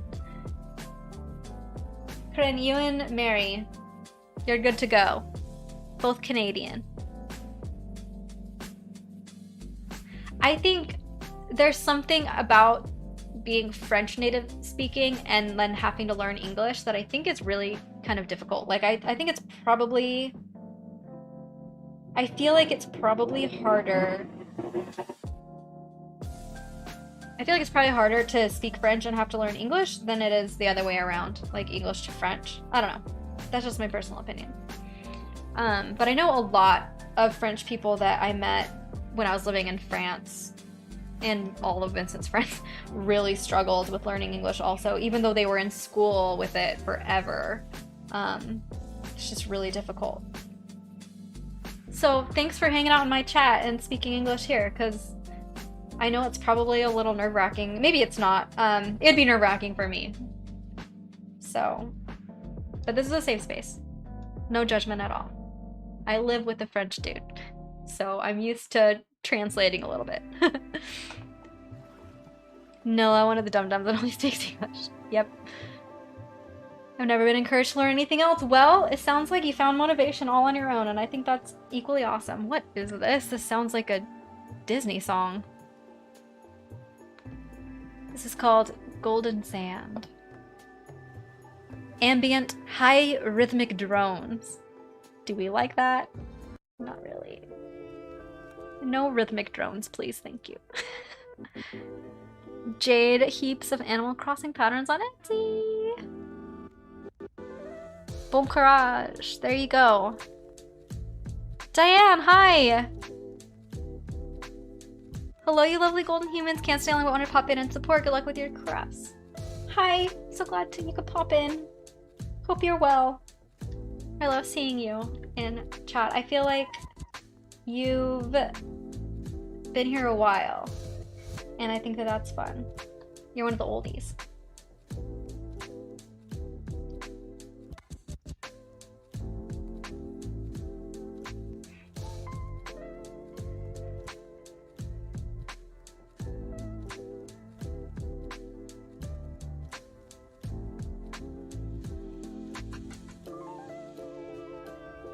Guys, I'm getting down to the corner. It's gonna be harder and harder to stitch this part. But I don't want to move it around because I need to fill in this one little bit right here. That's the only reason I can't move my hoop yet. Maybe I should do that right now. I won't, but I should. I need to finish that robot. I've been avoiding doing the rest of the ad because it just feels kind of difficult. I've been doing these easy big parts while we've been on stream. Diane, you go way back. I'm so proud of your growth. You are a gem. Thank you. I love knowing that there's people who've been here for a while. It makes me really happy. I love all you newbies too, but it's just fun that like people like Diane have been here through all the different stages of this channel. It's changed a lot over the years. Also, this is making me want to open my bin of cross-stitching things. Maybe you should. Okay, so here's the deal, guys. I love doing these live streams, and I would really love to do them more than once a week. I think Saturday nights are great. That'll probably never change.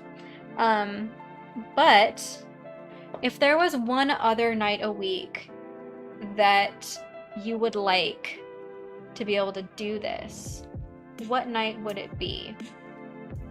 I have a couple nights. Let me see what would work. Because here's the deal. In the next, soon here, the next 2 weeks coming up pretty quick, I will have a little bit more open time because one batch of Vincent's classes is ending, so we'll have less classes going on for a few weeks, and so we could schedule some extra crafting streams if you felt like it. Oops. Just like goes into sleep mode eventually. I think it's every 30 minutes or so. Like Monday nights after 7:45 are free. Sunday nights are free. It actually is pretty crowded. Let's see. Monday nights would work for me also. And then that's like what we could do for the next 2 weeks. But then after that, I am like very free for the 2 weeks after that. So we could do more during that time too. Like the last week of April and the first week of May. And then after that, the schedule gets even busier. So we have the next month where I could do Mondays if you felt like it. Let me know. I don't want to schedule it if no one's free. But if you guys would be around and you felt like doing that, we could. Just an option. And it's cool if you just like Saturday nights and once a week is plenty for you. I just wanted to let you know that I love this enough to do it more than once a week if you do too.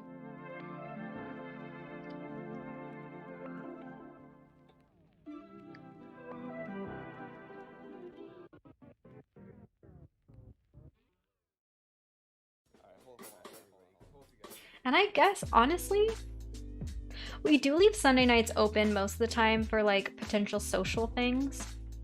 But most of the time we won't have anything because we're not that social. So there's Sunday nights too that I could also schedule these on occasionally if you felt like it. Anyway, just thoughts, just ideas, just floating it. See how she does.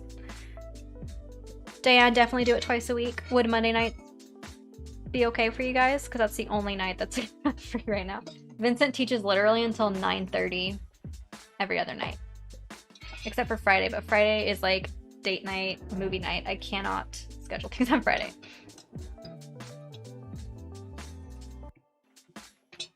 Stacy, Monday through Thursday. Okay, okay. Mary might drop in for the other stream. Don't have much going on. Okay, cool. And then other than that, guys, if you just like having streams on in the background like I do, on Twitch, my stream schedule is Monday and Wednesday mornings from about like 9 or 10 a.m. until about 12 p.m. Or yeah, 12 p.m. So like 2 to 3 hours Monday, Wednesday mornings, and then also Friday afternoons from noon to 4 my time. And like I've told you before, that's Minecraft, so only hang out there obviously if that's something you're into. But that is something else that I do during those times if you ever wanted to hang out over there also. And then we have the Discord server. Make sure everyone is on there if you want to be. Daniel, this is a long stream. Yes, it is. It's because I have stuff I'm doing. I haven't finished this thread yet, so we're not stopping yet. If I wasn't hanging out with you guys, I would just be sitting in the other room on my phone while Vincent downloaded UFC 4 the other night. So he's probably playing that right now. I bet you $100 that's what he's doing.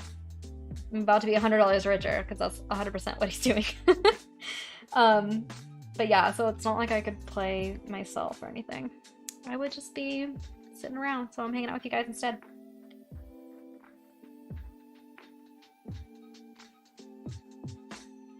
But yeah, okay, it sounds like...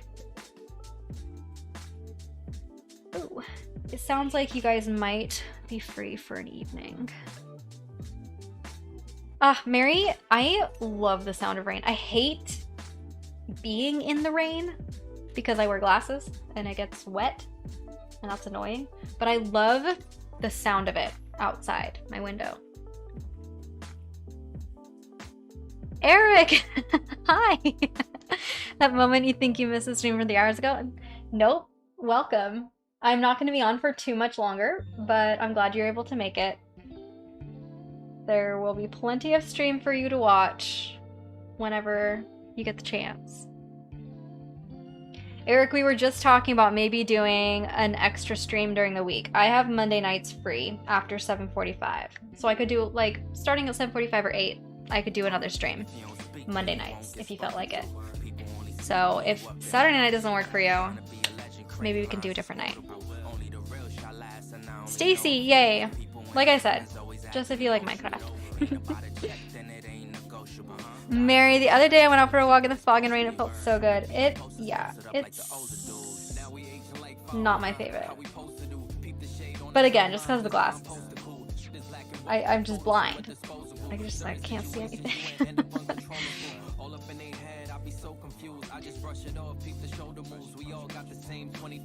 Yeah, maybe I should become one of those streamers that just leaves it on all the time.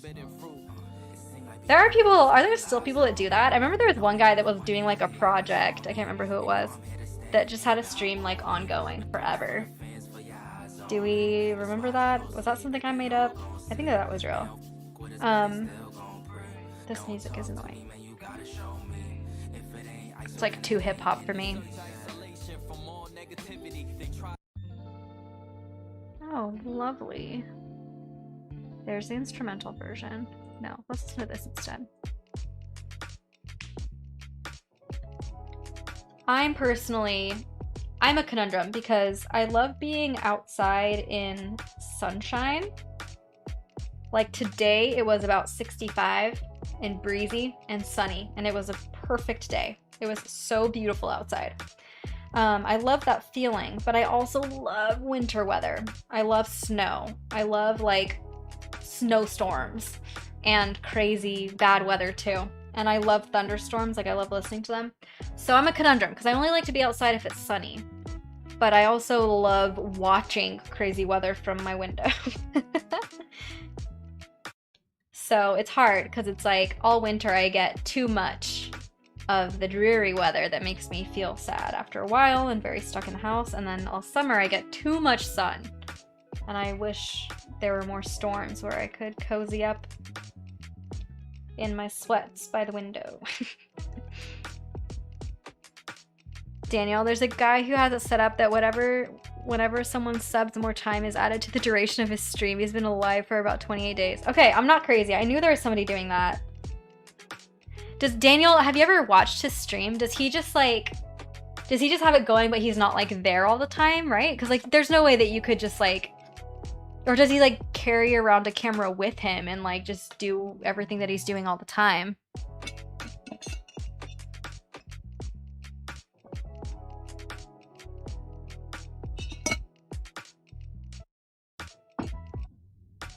That's the real question, because I feel like that'd be weird. Like, how does he go to the bathroom? But like, if the camera was just going, you know, and actually, how would that even work? Technology-wise, like, I turn my computer off every night. She needs a rest. She needs time to gather her strength for the next day. I don't know how you would do that all, like, without ever ending the stream. Daniel, if he has to leave, he just keeps it on. That's crazy. How does this computer handle that? My computer, it's wild. Sounds like it would be rough.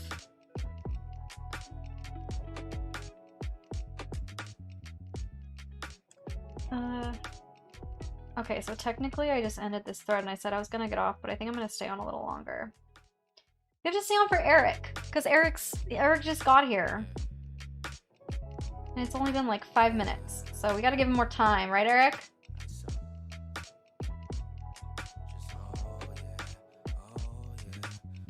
Mary, absolute favorite weather is when it's overcast, briskly windy, approximately 10 degrees Celsius. I don't know what that is in, let's look it up. I don't know what that is in Fahrenheit either.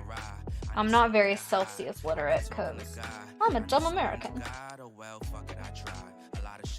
Let's see.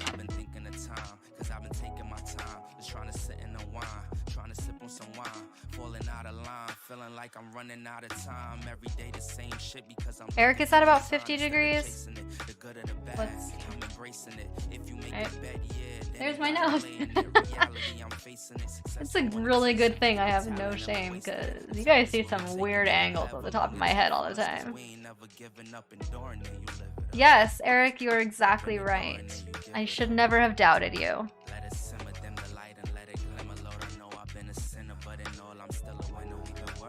Jade, I wonder how much minus 10 is. Let's see. I'm curious. Oh, yeah. So, Jade, that's about what it gets down to in, like, the dead of winter in New York City. Like, when the wind's blowing and it's snowy weather. It gets down to about 15 degrees Fahrenheit, which is about 10 below. So, I guess I've technically experienced that. It sounds way more impressive in Celsius than it does in Fahrenheit, though. Okay, cute. Eric, well, it was all Google, really. Yeah, I just Googled it, too. Google told us the same answer, so I guess that's a good thing. Daniel, I have too many villagers in my village. However, I also have... Daniel. That's the next thing that I need to work on in my Minecraft village. I really need to get some villagers. That's my last stream. I finally made it to the Nether, but I kind of got a horrible spawn point with like a lot of islands in the middle of lava, and so it was kind of impossible to get what I needed. I have not found a fortress, let's just say. I gotta work on getting some villagers.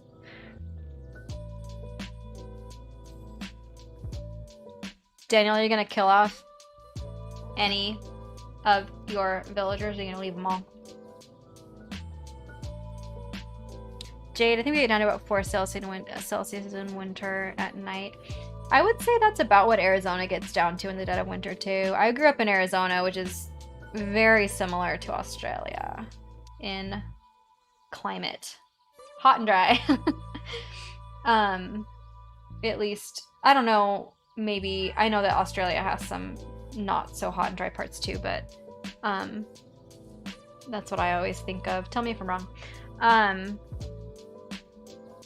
But Arizona was always about that in the winter too. Like it would get to where you could wear sweaters, you know, but you never needed like a big puffer jacket or something.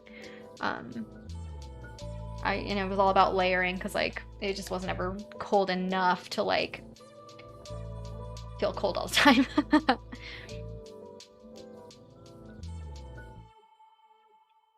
Daniel, feed them a stack of bread. Make sure you have enough beds. Daniel, what I need to do is like heal some zombie villagers because there is no village anywhere near my base, and it would be impossible to like take the villager back with a boat. It would take ages. I need a way to solve overpopulation. I don't have enough jobs. Daniel, why don't you just kill some off? Is that a bad idea? I don't know. That's what I would do. Just kill them. Mary, we have pretty temperate winters. It's usually between 0 and -10 and really wet. I hate cold and wet. That's what it is here too, but cold and wet is frustrating. Because you just can't wear cute clothes. That's why it's frustrating. I can't wear really fun wool coats and interesting boots when everything's just wet. I just have to wear waterproof everything. Okay, hot and humid in Queensland. Cool.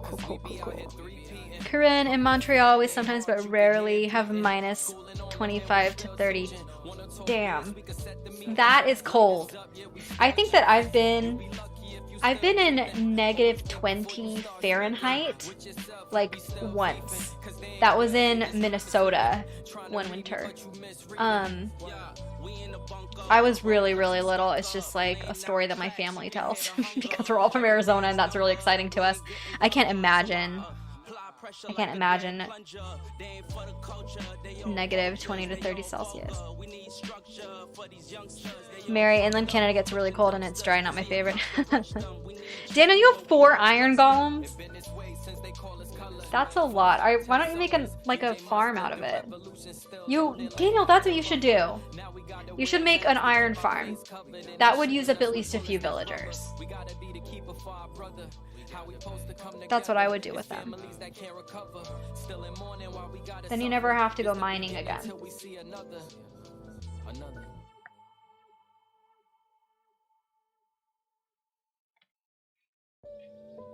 I think that's a good idea. Okay, guys, so I decided we're gonna do another stream on Monday night, as long as I'm feeling well, which I think I will be. My tattoo appointment's on Tuesday, so I should be fine for Monday. Like, I should feel fine.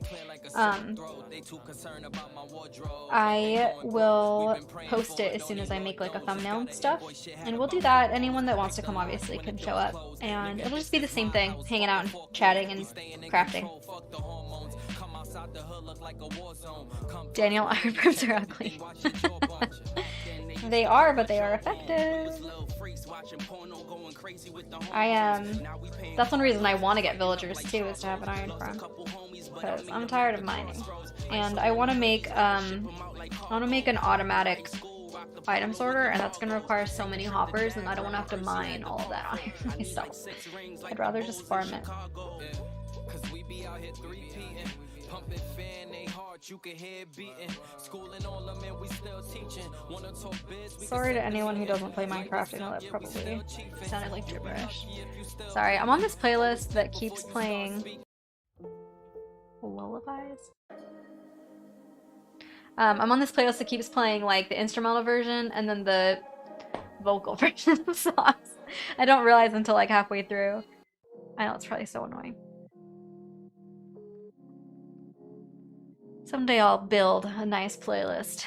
Now I know that you guys like that, so it's good. Daniel, you also already have 56 diamonds. Who are you? Some rich person? Mary booted up Halo Reach today and played one of your favorite levels, so relaxing. There's something that's just so nostalgic and like comforting about old games. That's so fun. Daniel, that's true, you do have skills that I do not possess. Mary, I've never played Halo. Because Halo's on Xbox, isn't it? I don't think it's on... I guess, could I play on the computer? I guess I could, right? I think that's what some like streamers do.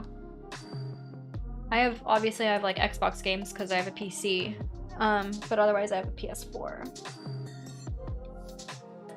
I've mostly played like some of the PS4 exclusives. Like Horizon Zero Dawn over and over and over again because I'm obsessed with it. Eventually, I think I'm gonna switch some of my Twitch streams to Horizon. We'll play it through together. I think that would be fun. I think you can seems usable. I think you can too. I need to look it up. I've never played Halo.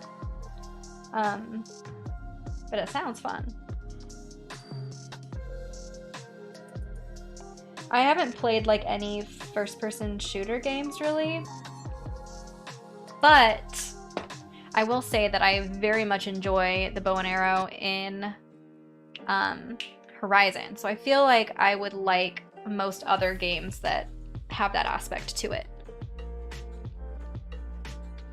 Nilla, Daniel is awesome. Diamonds are hard to get. Yep. Nilla, villagers can give you entire diamond armor. Yeah, exactly. Having actual diamonds is very impressive. Man, there was this other game that I spawned into. I was just trying out some new shaders, and so I just like spawned into a random world. But I landed right in the middle of a village. Like that was my spawn point, and it was like a big village too. So I'm kind of saving that. Whenever I feel like starting a new world, I think I'm gonna build it inside the village and like have it be very village centric because I just feel like I'm ready for that. I enjoy villagers. I think they make the game way more fun and less lonely. And right now I'm very lonely in my world. It's just me and my turtles. And a lot of creepers.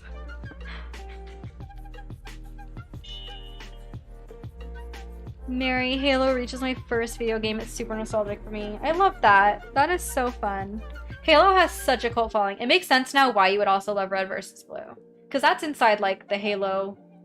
Not inside the universe, but, like, they use the, stuff, right? I don't know what the right words to use. I am not that video game literate. Daniel, you haven't leveled up your armor villager yet? You should make an armor villager, like multiple armor villagers. That's what I would do if you have extra villagers, actually, is make multiple armor villagers. And then you can get more different kinds of armor. Yeah, Nilla, that's true. Fletcher. Daniel. You should watch. There's this YouTuber that I love. Her name is Gemini Tay. She's playing this hardcore world right now. And she's building her whole world inside a village. That's what made me really want to do it because it just looks so fun. But if you watch her like hardcore series, there's only about 20 videos. You get through it pretty quick, and she's really fun to watch. Like, she's a good builder. It would probably inspire you. But anyway, she, you know, has a ton of villagers and like has leveled them all up. So she'd give you more ideas maybe of like what to do with your villagers, because she doesn't. I think she does have a farm, like an iron farm. I don't know actually. Most of her villagers are just free range though. Like they just do their jobs, and so it might help you.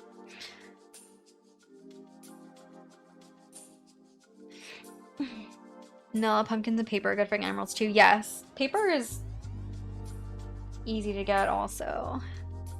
Stacy, oh my gosh, my husband tried to teach me Warzone and I was lost. Yeah, Vincent plays Warzone with his friends all the time and it just looks very stressful.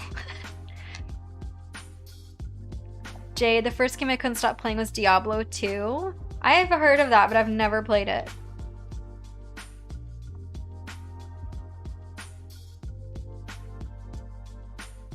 Machinima? Is that how you say that? Machinima? Machinima? I'm not... Is that English? Is the word for it. My friends were really into it in grade 7, so it was really fun to show for me. Cool, cool, cool. Danny, you have more than one of everything? Dang. Okay, well, none of my advice is helpful. Mary, the only tattoo I've ever considered getting being Green Delta after one of the characters. That makes perfect sense. I'm happy with my mending villager. Machinima? Okay. Where's the accent? Is it machinima? Machinima? Machinima? How do you say it? I need to look it up.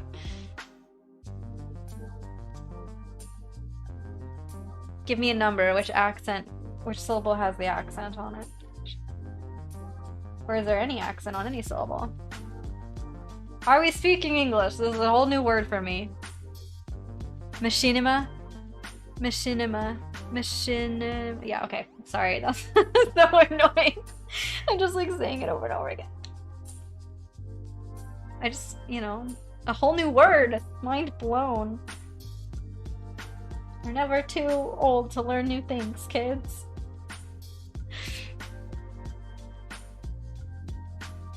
Danielle, you did great. The all caps on the correct syllable really does help, though. Props. Guys, if you didn't know, Daniel is my little brother. He's the one that got me into video games. Taught me everything I know in Minecraft. We play together quite a lot. And he's my #1 Minecraft fan, and I love you forever for that, Daniel.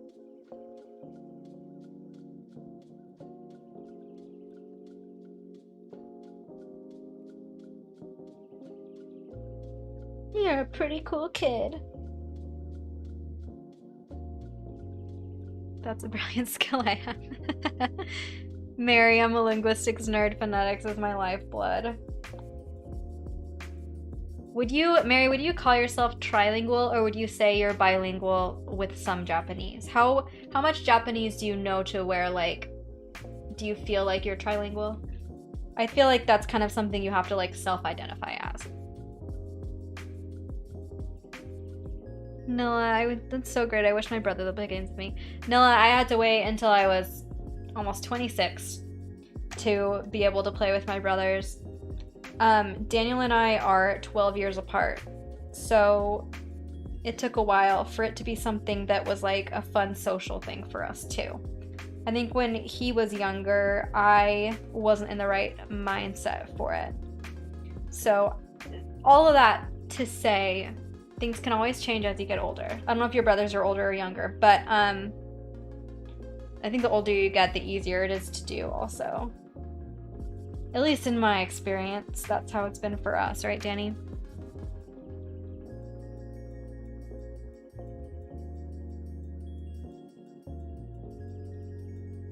Mary, I'm not trilingual, don't know enough Japanese. Okay, cool. Bilingual is more than enough to be considered an expert in this chat, at least. But I was just curious.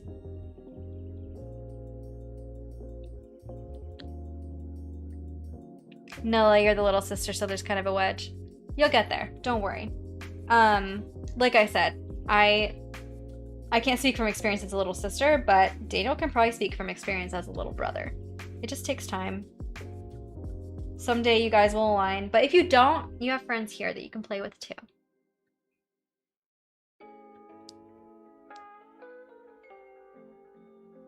Mary. The amount of Japanese I know is like as much cake as you would have left over from a party. Okay, okay. Got it. There wouldn't be much left over in my house because we eat a lot of cake around here.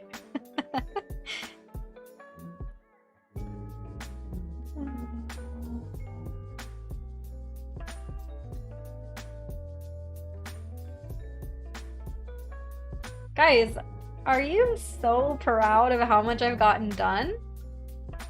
I literally only had this before we started. And then I did all of this and all of this green. And I filled in all of this. I've been talking a lot too. I haven't been working on it nonstop. Daniel depends on the cake and party. That is very true. I wonder...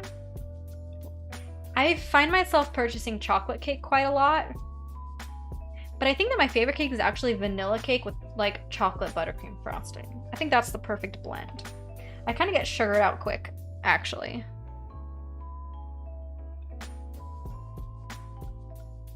Daniel. If you bring an ice cream cake to a vegan party, expect a lot left. That's true. Mary, is your Japanese ice cream cake at a vegan party? Or is it like vanilla cake at a little kid's birthday party? What kind of cake is your Japanese? Is the question. Jade, you're a vanilla cake with chocolate too? And it has to be like light frost, either like whipped or buttercream. I don't like really heavy frosting. I don't like fudgy chocolate frosting. That's too much for me.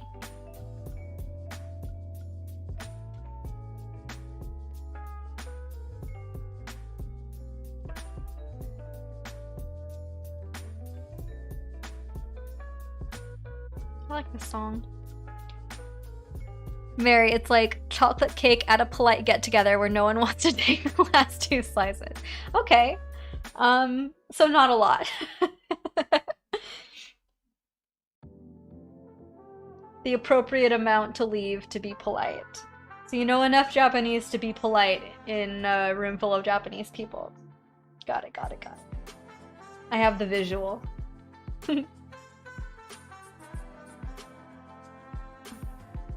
Oh no. Loud music is back.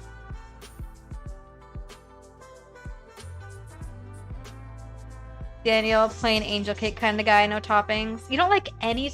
I love angel food cake with strawberries and whipped cream. So good. One of my faves. I love like fruit in dessert.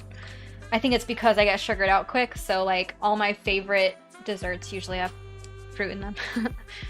Jade, no heavy frosting. Here it has to be light. Yes, light.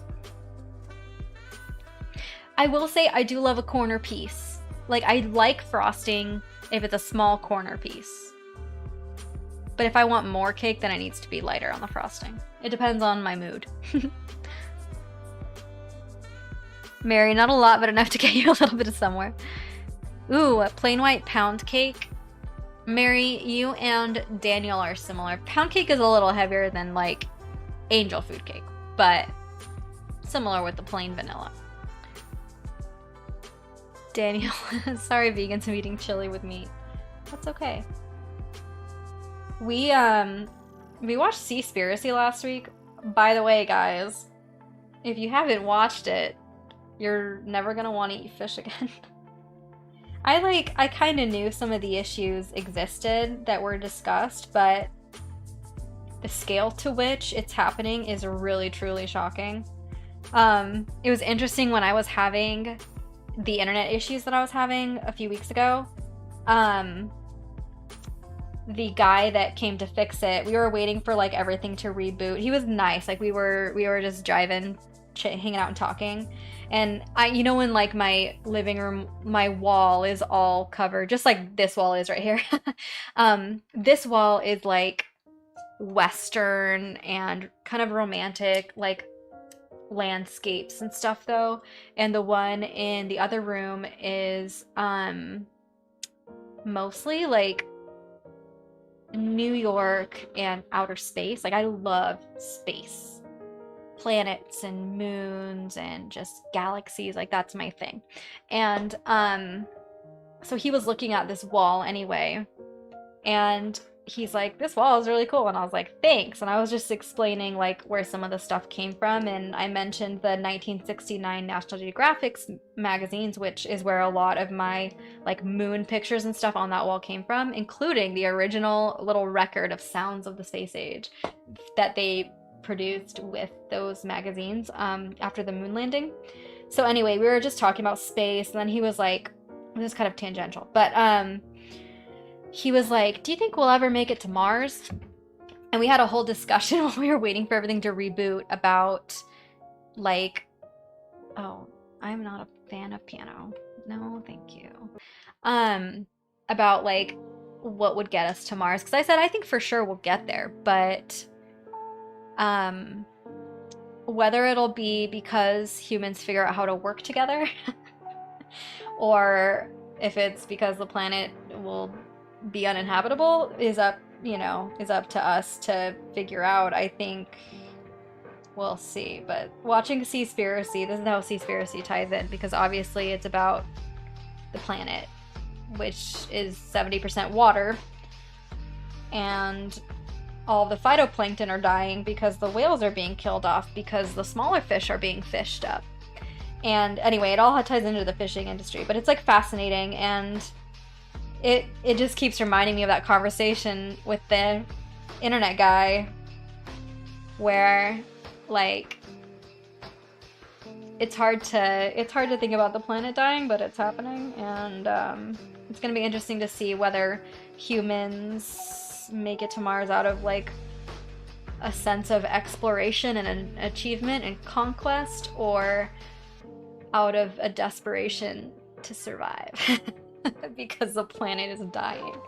Not to get super dark, but I've just been thinking about that since watching Seaspiracy, because it just all like, man, it's amazing. Like, we all live in our big cities, and I know I'm the worst. I live in like Manhattan. I will say we don't have a car, so like we are more planet friendly that way, but it's just interesting to think like how far removed we are from that stuff, and yet how much it is very much going to affect us very quickly.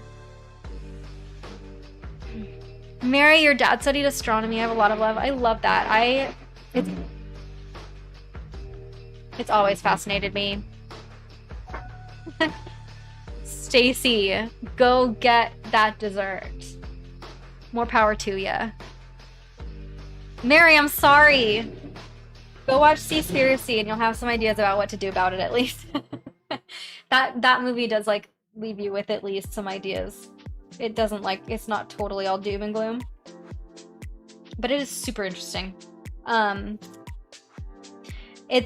also been thinking about it a lot. I follow Sharon Says So on Instagram. This is only going to apply really to like Americans, because she's an American government teacher. She used to teach high school, and now she's an Instagrammer full time. But her whole thing is literally just like answering questions about what's happening in the government with new laws and all this stuff. She's like really awesome. But she loves whales too, and so she's the one that's kind of making me more interested in like the ocean lately. I've always loved it since I was little. I wanted to be like a marine biologist until I realized how much school that takes. And I'm a free spirit artist, so that was not going to happen. But anyway, so she posts a lot of whale stuff. So whales have been on the brain, and then I watched Seaspiracy, and now I'm thinking about the oceans dying and the coral reefs disappearing, and I just never want to eat fish again. And all of that being said, someday we'll make it to Mars, and we'll have to see if it's because we can't live here anymore, or if it's because we all finally work together and figure it out. Tell me your thoughts about that. It's exciting to think about though, isn't it? Getting to Mars. All the images coming out of the new probe that's up there are so cool. Like, it's amazing. The last one lasted for what, like 20 years or something crazy? So the technology that they've been able to get onto the planet this time around is way more advanced, which is awesome. I can hear Vincent going to the bathroom. He's probably like, why are you still on? It's so late.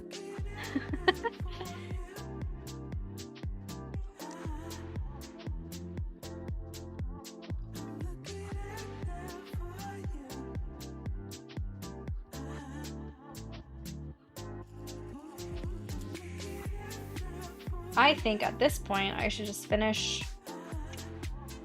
my orange down to where this green ends, and then I will end the stream because it's definitely my longest stream to date. I'm glad you guys are still here. Ugh. My throat is starting to feel a little hoarse because I've been talking a lot.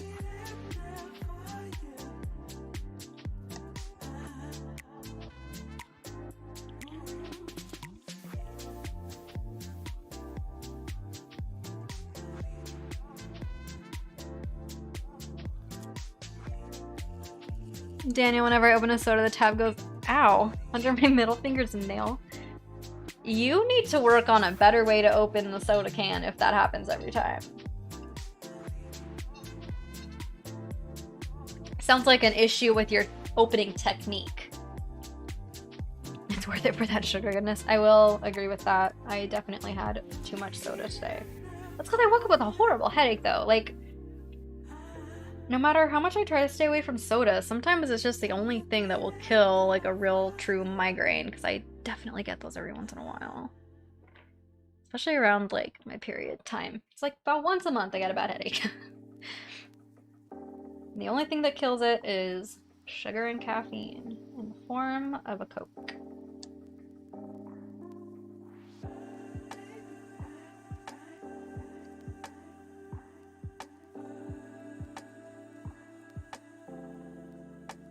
Oops, sorry, I didn't even realize that got weird. There we go.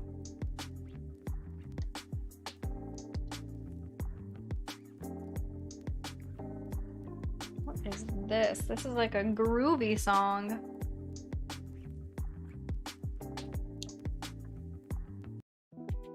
It's called Cyanide Peach. Are you feeling poisonous and fruity?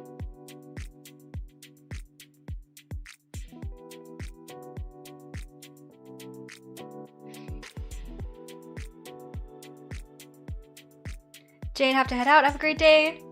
Jade, thanks so much for hanging out. I'm so glad you were able to be here. Have a great day yourself. You're ahead of us, right? So is this Sunday for you? If it is, have a great Sunday. Daniel, uh-oh. It's cool. I'm gonna stick it out through these last... I have 3 more rows. And then I'm gonna peace out. Until Monday. I will schedule another one for Monday. I think that that's gonna be fun.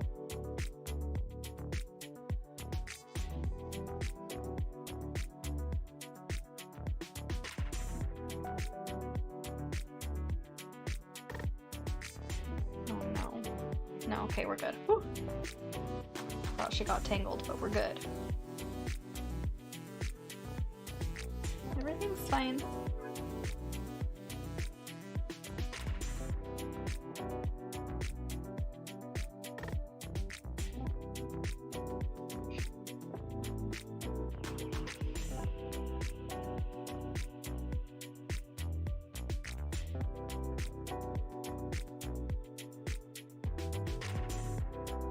Trying to concentrate. I'm gonna power through. We gotta get through these stitches.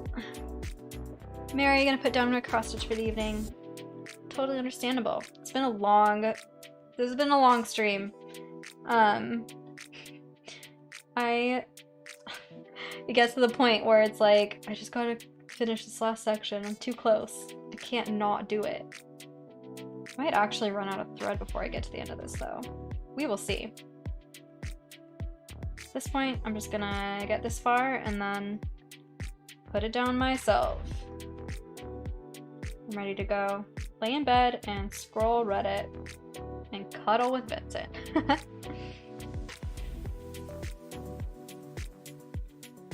Stacy, it's Monday only if you're feeling up to it. Totally. I really should be. And my tattoo appointment on Tuesday isn't until like 4 o'clock, I think. So it should be like totally fine to stay up and stitch Monday night. Daniel, before you go, what do you want to see in the mod pack? Daniel, it depends on what else is in the mod pack. Is this the one with the super scary spiders?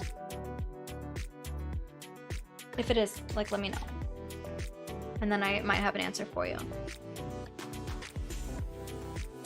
Mary made a lot of completely unnoticeable progress, but a quarter million tiny stitches makes me a beast. Very true. Borders are not exciting when you're doing them, but they're super important once you're working on the rest of it. So don't stress about it, because progress is progress is progress. Think of starting fresh. We don't want to see from new mod pack. Okay. Like starting from vanilla Minecraft. What would you want to add to it? That's what you're thinking? Because in that case, anything that enhances like villagers or wandering traders or pillagers is fun to me. Like I really enjoy the interactions with the other NPCs. I also would really love more stuff in the oceans. Like I would love more treasure chests, more ways to get buried treasure. Is like I love doing the buried treasure hunts. I think that they're so fun. Like finding the shipwrecks and stuff is really fun. So stuff like that I think would be fun to add. I don't know what else.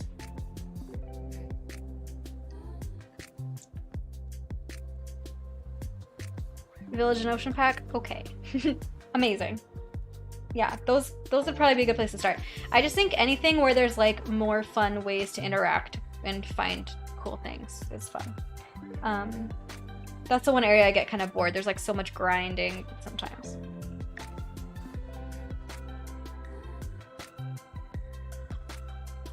Ugh, I'm getting down to the corner. I really couldn't do even any more of this orange after these last 2 rows, because I'm at the very edge of my hoop. This is gonna be tough.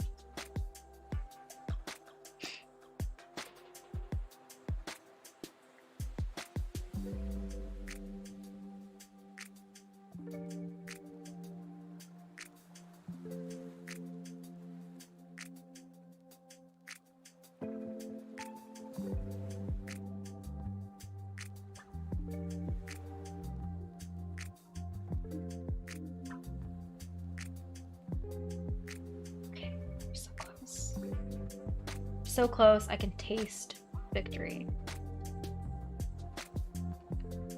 This is completely competition I made up myself, but that's okay.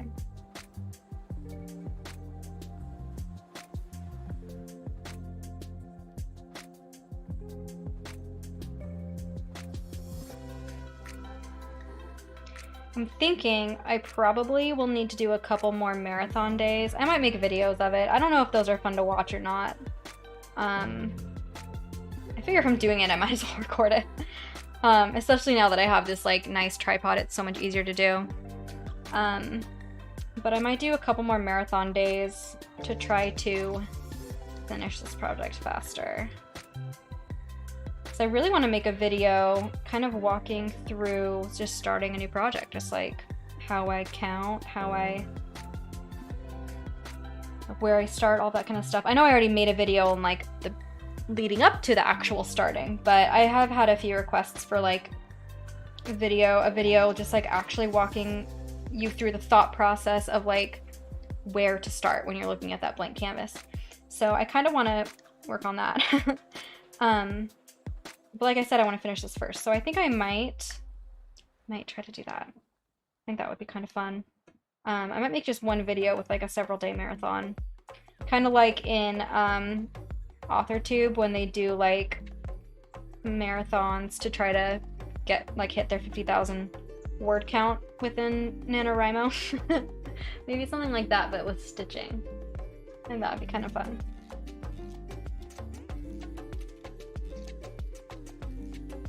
Also kind of depends on if my body can handle it though, because sitting hunched over a hoop for several hours a day, multiple days in a row, might be kind of unrealistic. We will see. That's something I need to think about. Danielle, current one I made is about adventuring and finding loot. It's not as complex as RL Craft, however you can. Ooh, that would be fun.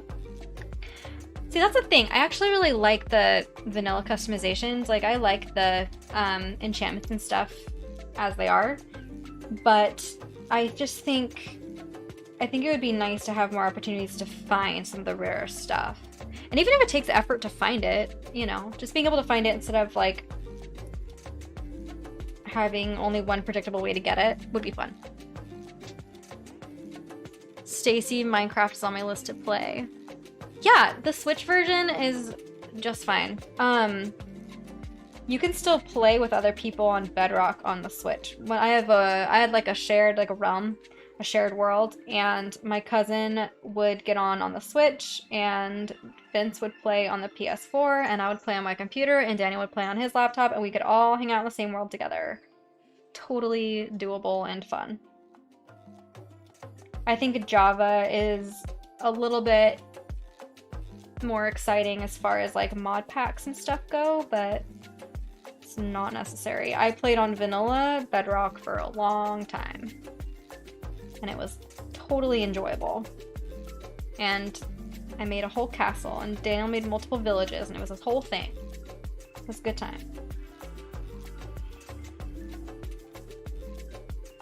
What is this music? This is groovy. Yeah, I'm gonna run out of thread. That's okay. We're just gonna finish this row then and call it good. If I can't even finish this row, it's gonna be kind of close. Jeez. I always overestimate how many stitches I can get out of my thread. It disappears so fast.